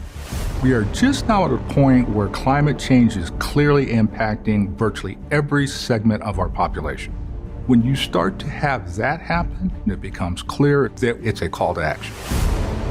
We are rapidly running out of space to stop adding new greenhouse gases into the atmosphere if we want to limit the adverse consequences before the social costs really take off. We've been very, very slow to realize the importance of global climate change. What is going well is that there is an awareness that is starting to build. The workforce is demanding a low-carbon future. Major industrial customers are requiring low carbon. The investors are starting to demand it. The markets have spoken, and the markets have said, we're going to make this change. We will have to bring into the marketplace technologies that are in existence now. Can it be done if we allow innovation to do what it does? Yes. A lot of different components are going to have to come together. Industries, support from government. There has to be leadership. We're going to have to start doing things at scale and try out every one of these approaches. We can't afford to Well, get ladies it and gentlemen, wrong. if we could please take our seats We can and we will become begin a leader the next in session. net zero technologies and in decarbonizing technologies. And I think that we can grow our economy that way. We got ourselves into this human ingenuity and working together. I mean, that's the way out.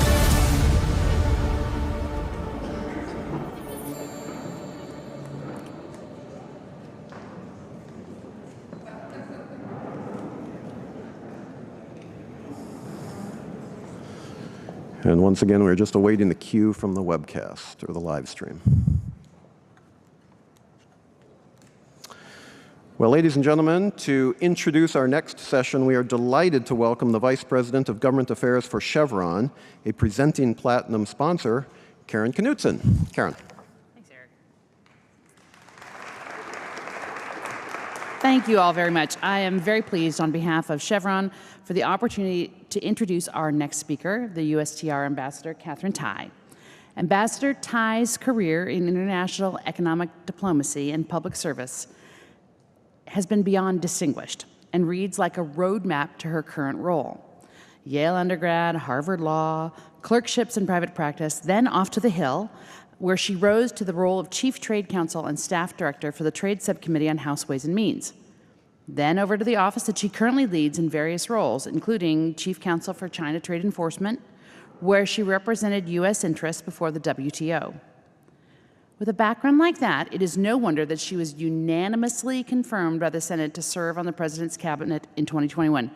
Unanimously confirmed. No small feat in today's Congress. The President and we are fortunate to have her advocating for our country. Ambassador Tai has brought a vision to the Trade Rep's office.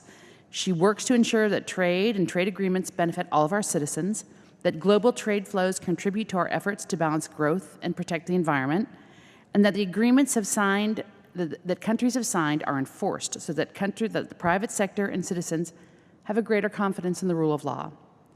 This is a vision we can all support: open markets, fair trade, the rule of law, and inclusive growth. So, Madam Ambassador, we are all so pleased that you're able to join us here today, and we look forward to your insights on how America can empower and deepen our trade relationships and take advantage of the forces shaping the global economy. Thank you very much. Thank you. Karen, thank you. And thank you again for Chevron's very, very generous support for this conference, and indeed for the Council of the Americas throughout the entire year.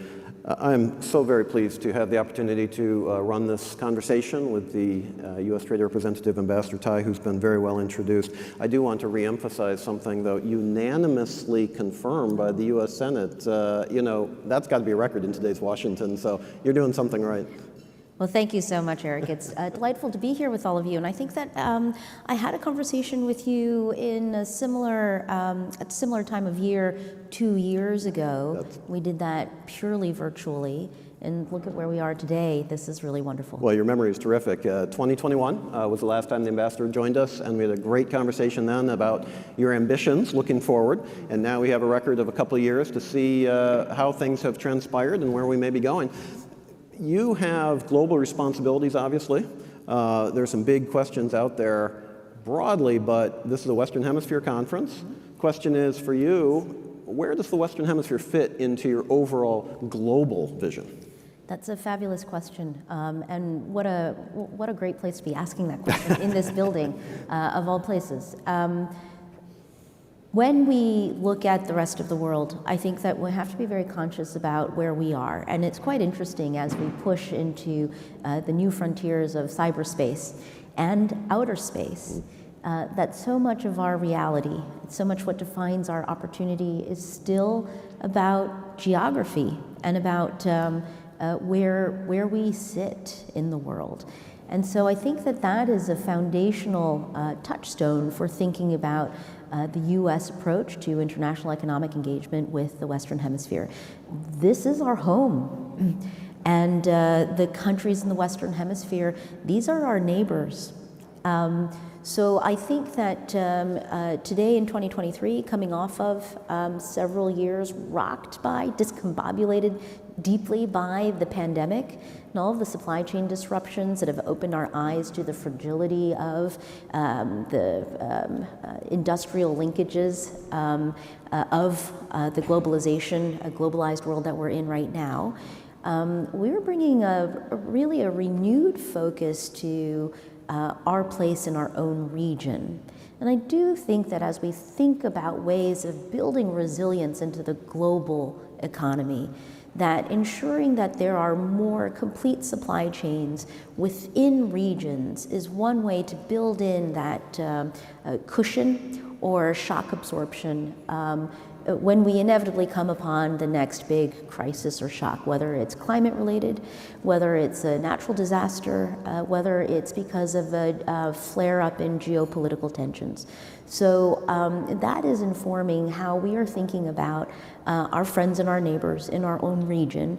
How can we recombine ourselves? How can we take our traditional tools and apply them in new ways to look for more resilience, more sustainability, and also more inclusiveness in our economic outcomes? And so it's a very exciting time to be doing trade because there are a lot of new conversations that we are having and a new sense of urgency and purpose as well. USMCA is a huge part of that.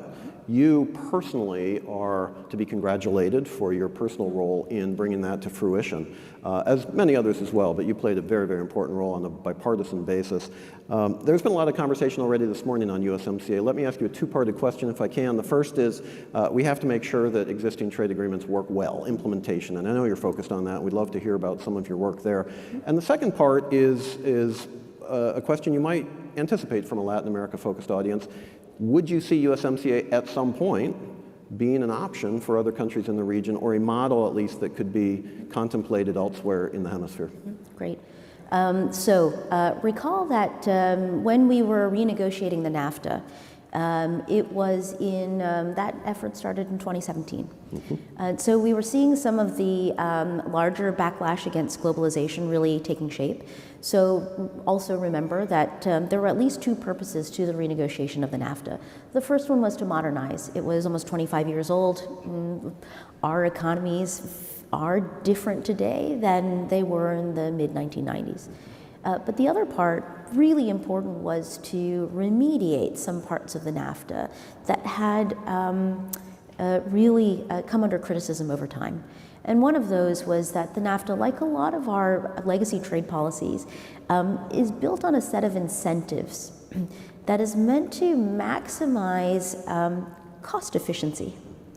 And in that kind of a world, the concern was that I think we saw borne out over time, a downward pressure and a degradation with respect to protections for our people and in terms of our workers, and also in terms of downward pressure on environmental standards.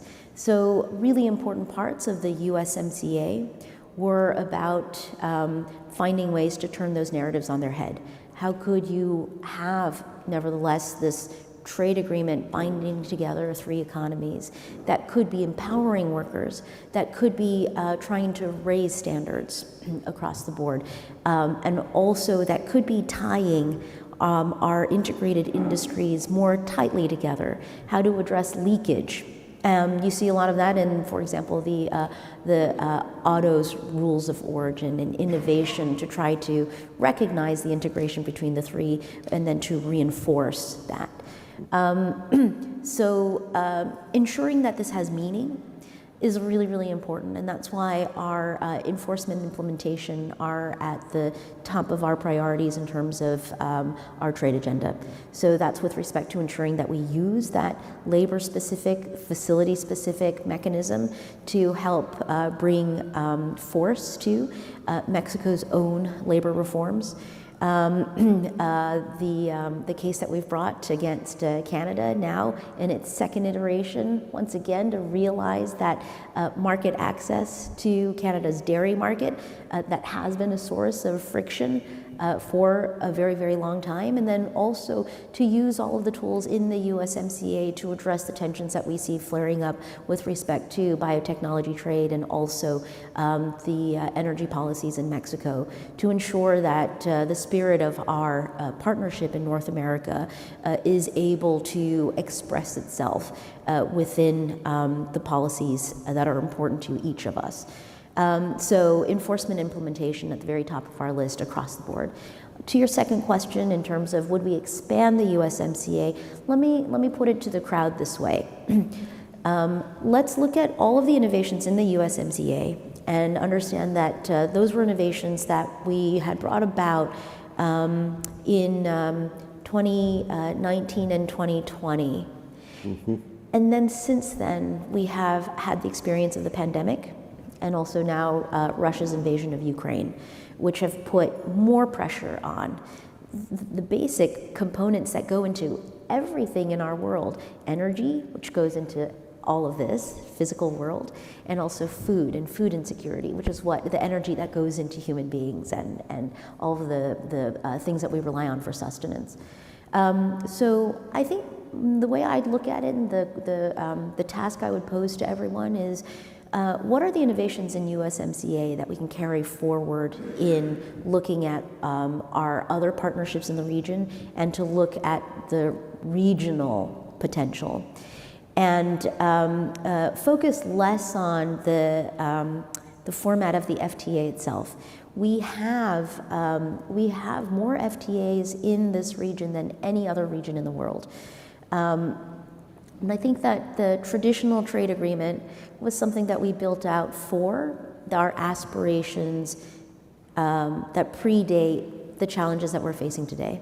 So if the focus right now is on ensuring that we have more resilience in our economies, more sustainability, and more inclusiveness, let's look at the tools, including and especially the ones that are innovative in USMCA, and let's figure out how we apply them to the partnerships that we should be focusing on in the region. The world has certainly changed. Last time you addressed us, as you yourself just noted, was in the midst of a pandemic, and it was virtual, and this is the first time we're back together since 2019, so totally agree with that. I mean, of course, Russia's unbelievable invasion of Ukraine, et cetera. The world has changed.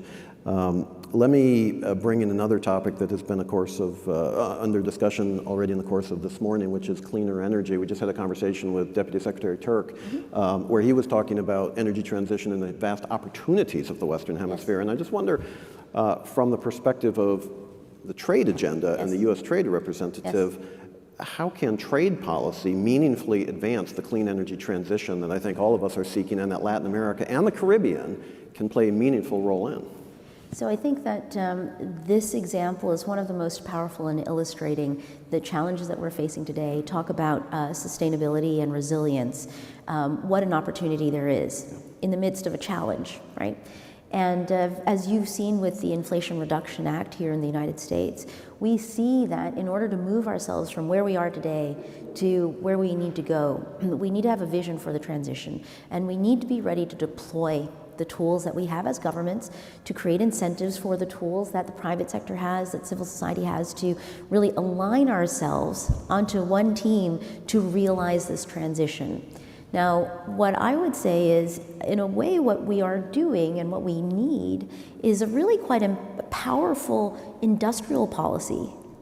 We know what our aspiration is, to have robust, resilient, new energy sources that are sustainable. It's going to have to be a collective move in this direction. So you see us embracing a kind of a new version, a more American version of industrial policy. The role for trade policy is that these two things have to work together. I've said this, and last week you heard Jake Sullivan say this. Our embrace of industrial policy is one that is based on markets, finding tools to create the incentives in our markets. And it is designed to work with our trade policy. And I think that this is a really key part of linking up our vision for our region. How do we find those industries that are critical to all of us and bring all of our tools to bear to do it in a collaborative way? And I think that if we can figure that out, then we really have the keys in our hands to a future that is bright and one that raises standards and one that is built to extend that runway ahead of us for our children and our children's children. So it's an incredible opportunity that we have, and the sooner that we all can plug into this vision, the sooner we can get to work to refine our approach, because this is different from the liberalization for liberalization's sake version of global trade that we have had for the last several decades. We're not meaning to throw the baby out with the bathwater, right? But understand that the baby is to raise living standards, to make the most reasonable and sustainable use of our natural resources, and to create a prosperity that can be more inclusive and long-lasting. I'm so pleased that you put Latin America, that you centered Latin America in that conversation, because the opportunities really are massive. And to have it being said from a cabinet level official in the Biden administration really does help those of us in the private sector who are trying to promote exactly that vision, to have the ammunition to be able to say, look, I mean, this isn't just us saying it, this is the administration recognizes that, and we can't get to our goals nationally without Latin America and the Caribbean helping us, because that's where the resources are. So I think your comments are very, very well made. Appreciate that. Ambassador, you were just in Brazil. Yes. Brazil, the largest economy by far in the Western Hemisphere, new government. What'd you find there? So this was my first trip to Brazil as U.S. Trade Representative, and I'm a little embarrassed to say this. It was also my first trip to Brazil as a person. Hopefully not your last. It's certainly not my last. And I only got to see Brasilia. So as I understand it, Brasilia is a very unique place, and the rest of Brazil is very, very different, and it's really large. You know, what really struck me was a lot of synergies between the United States and Brazil. And also, I think it's really helped me with putting it together with my experiences traveling to our other Western Hemisphere partners, really thinking about ourselves as the product of an earlier version of globalization, the colonial imperial project. So a couple thoughts here. The Brazilian economy, very, very large. I think 220 million people versus 350 for us. Also, because of our historical ties, an agricultural production powerhouse. For President Lula, facing a lot of the same challenges that President Biden is facing, one with respect to sustainability of the natural resources, and Brazil is blessed with this Amazon rainforest. How to sustainably manage that particular resource and to maintain and create that engine for further industrial development and growth. Also, something else in my meetings with civil society, to hear workers, especially women workers, feel the pride in bringing President Lula back, that vision for a more inclusive economy. Certainly something that I see here working on trade in President Biden's cabinet. So I think that there are tremendous opportunities. Now, that's not to say that there aren't incredible challenges as well. And we see those developing, and the world today is just was very complex, very complex. But I think in terms of the conversations that I had with my government counterparts in Brasilia, this idea that there are industrial ambitions that we can work on collaboratively to build these supply chains through the Western Hemisphere is one that I felt like I got a lot of responsiveness to, and something that we're going to be very, very interested in building out. One of the things we've been talking a lot about again this morning is the idea of, in terms of building those supply chains, the role of uncertainty in terms of the private sector, the role of rule of law, the importance of agreements once struck to be implemented and said. And again, thank you for your work in terms of enforcement and implementation. And one of the things that we find is that when you have those opportunities to regularize the environment with countries in the Western Hemisphere, but I suppose it's true worldwide, it creates the certainty that the private sector is looking for to make those investments that create the jobs that we're all seeking, et cetera, both in our country as well as abroad. And frankly, it backs out the opportunities perhaps for some of our other major competitors in the world too, which is a real issue in the Western Hemisphere. I think that's absolutely correct. And I think in terms of that, those concepts around rule of law, predictability, stability, efforts to address corruption, it also backs out to a commonality of democratic systems. Democracies are hard, but I think that we understand each other and the challenges that we have in our world to make our economies work for our people, to be able to make the case and demonstrate to our people and our electorate, right, that we are working on their behalf. And I think that is another strength in terms of our relationship with our friends and neighbors in our own region. One of the things that we hear from our members, but also others, is that in terms of attacking some of that corruption, which does come up all the time, and you're right to mention it, thank you for doing that, is the role of digitization in terms of transparency, efficiency, lowering costs. And Latin America, sorry to say, is not in the lead globally in terms of digital uptake. Seems to be a huge opportunity there, and this will be our last question because our time is running out, but I did want to make sure we at least touch on digital because it's such a major focus of you and of USTR, no? Certainly. I think that there's tremendous potential and opportunity in digital, in terms of creating efficiencies in systems, in terms of regularizing and broadening access. That said, I think that each of us is grappling with the rapid transformation of our economies and our societies in this digital era. And part of the challenge is going to be how do we harness the opportunities of digital while maintaining open, pro-competition economies that continue to create the room for new entrants and startups to grow.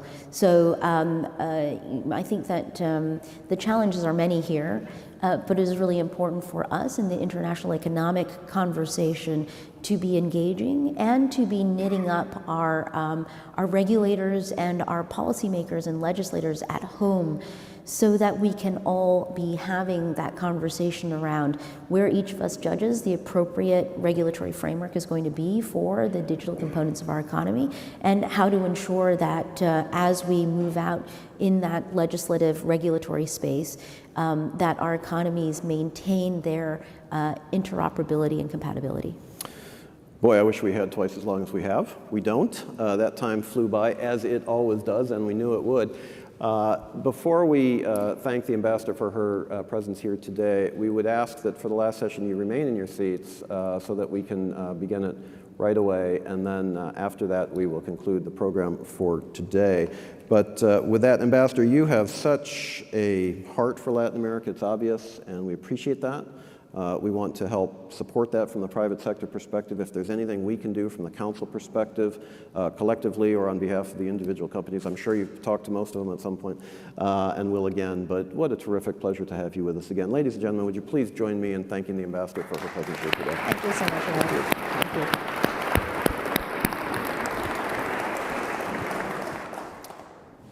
Just come right out here.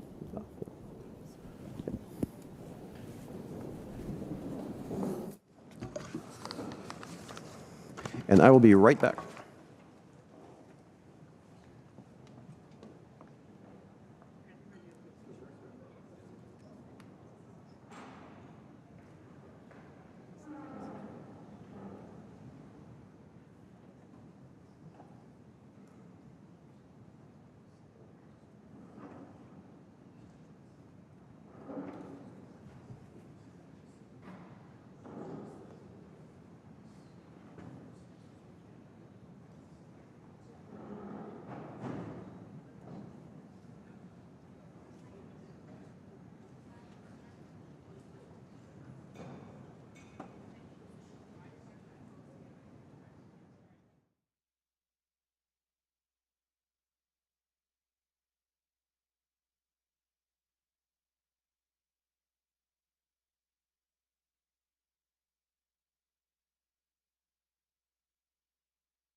It's my great pleasure to give the closing remarks together with my friend, Secretary General of the Organization of American States, Luis Almagro. And Luis has been re-elected for a second term in 2020 as a Secretary General. And I think Luis has really been a remarkable individual in the sense that when he came to be the Secretary General, he said two things. He said, more rights for more people, and he wanted to be the voice of the voiceless. And that he has done at great personal, let's say, really it's been driven by his inner convictions. And he has really stood for greater rights, greater democracy, greater prosperity for all. This is the first time this conference has been held outside the State Department in 50 years. Now that's due because it's under renovation. Hopefully they'll invite us again. But in these circumstances, Luis generally offered this beautiful location for us to host the event, this historic and beautiful location. So I want to thank him not only for hosting us at this event, but also for continuing to be a voice for the voiceless, to stand up for human rights, for democracy, for freedom, for all the people of the hemisphere. And so for that, I think we all owe him a great debt. So Luis, welcome.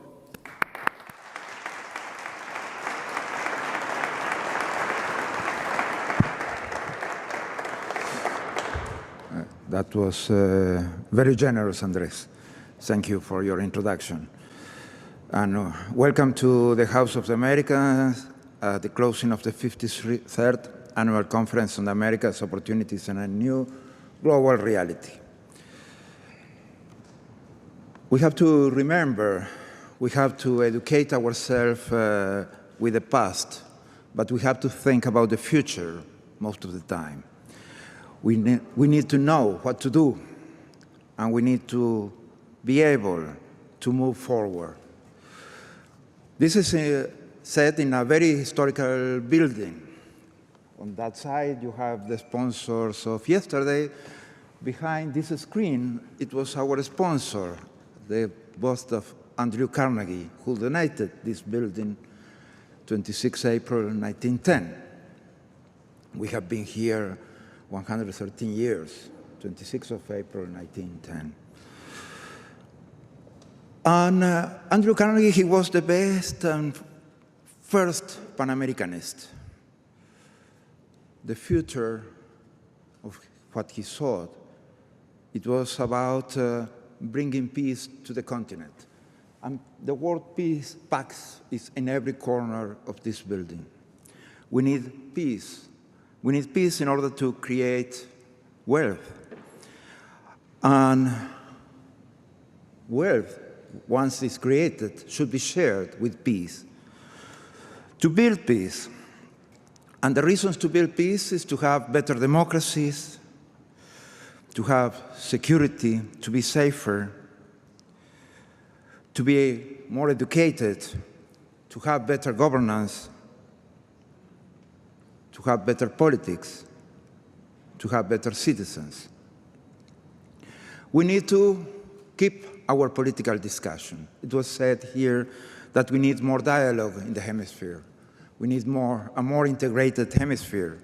We need a hemisphere that can bring people together, that can allow to share the wealth of the continent, that can be allowed to share everything with every citizen of the Americas, that no one is kept apart from any rights in the Americas.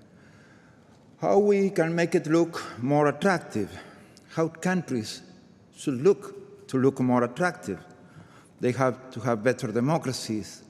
They have to respect the rule of law. They have to be more intelligent. They have to have a better use of their resources, financial, material, energetic, natural resources. We have to be better partners all around. We have to be better partners within our countries and out of our countries, sharing and working together. And this will resolve some of the critical issues that we are facing. We have dictatorships in the continent. We have 3 clear dictatorships in the continent: Cuba, Venezuela, and Nicaragua. We have insecurity. We are violent. We're unequal. We discriminate. That is our continent, the most unequal. We discriminate to an incredible extent.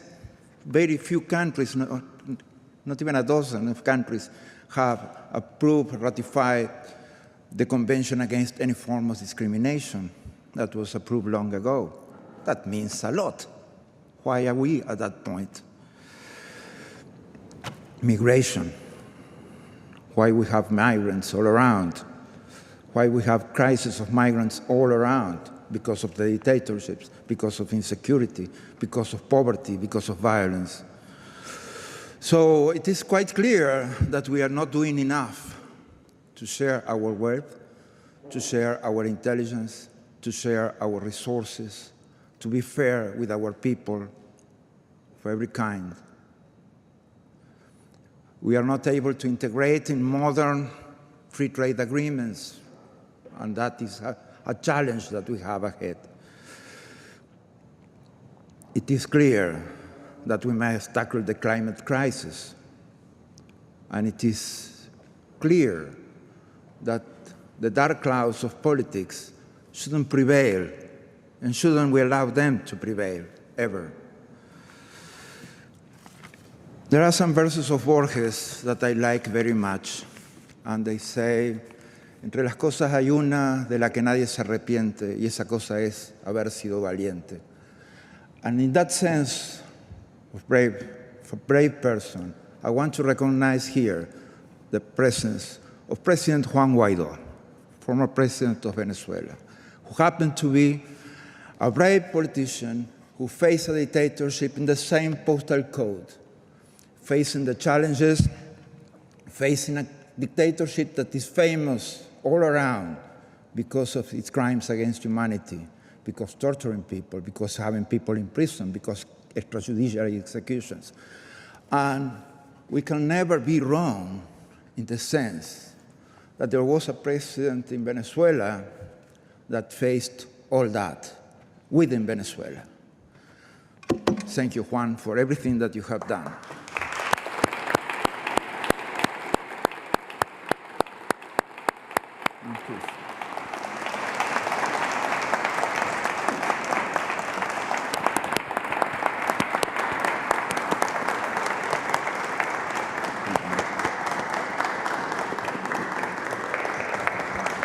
Well, it's an honor. Thank you very much, Mr. Secretary. Thank you, Andres. Thank you, Susan. Thank you, Eric, for bringing here the voice of the resistance, of that they face dictatorship, that they want to return our country, to stop all that fear in the region. Thank you for being that voice. Thank you for bring and resist the temptation of dictators and defend the human rights. We are here. I'm here because I survived. There are thousands that cannot tell the history. Please, let's tell the history of that are survived and still they resist against that horrors in our countries. We stand for poor people, we stand for migrants, we stand for democracy. To put in migration, we need progress. To achieve progress, we need democracy. We need respect to the human right. Thank you very much. God bless you.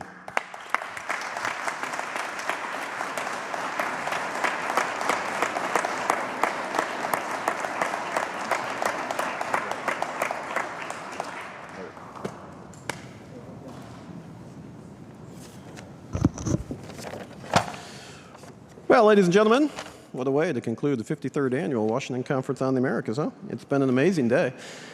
We thank you all again for joining us, and to our sponsors, another very special heartfelt thanks for literally making today possible.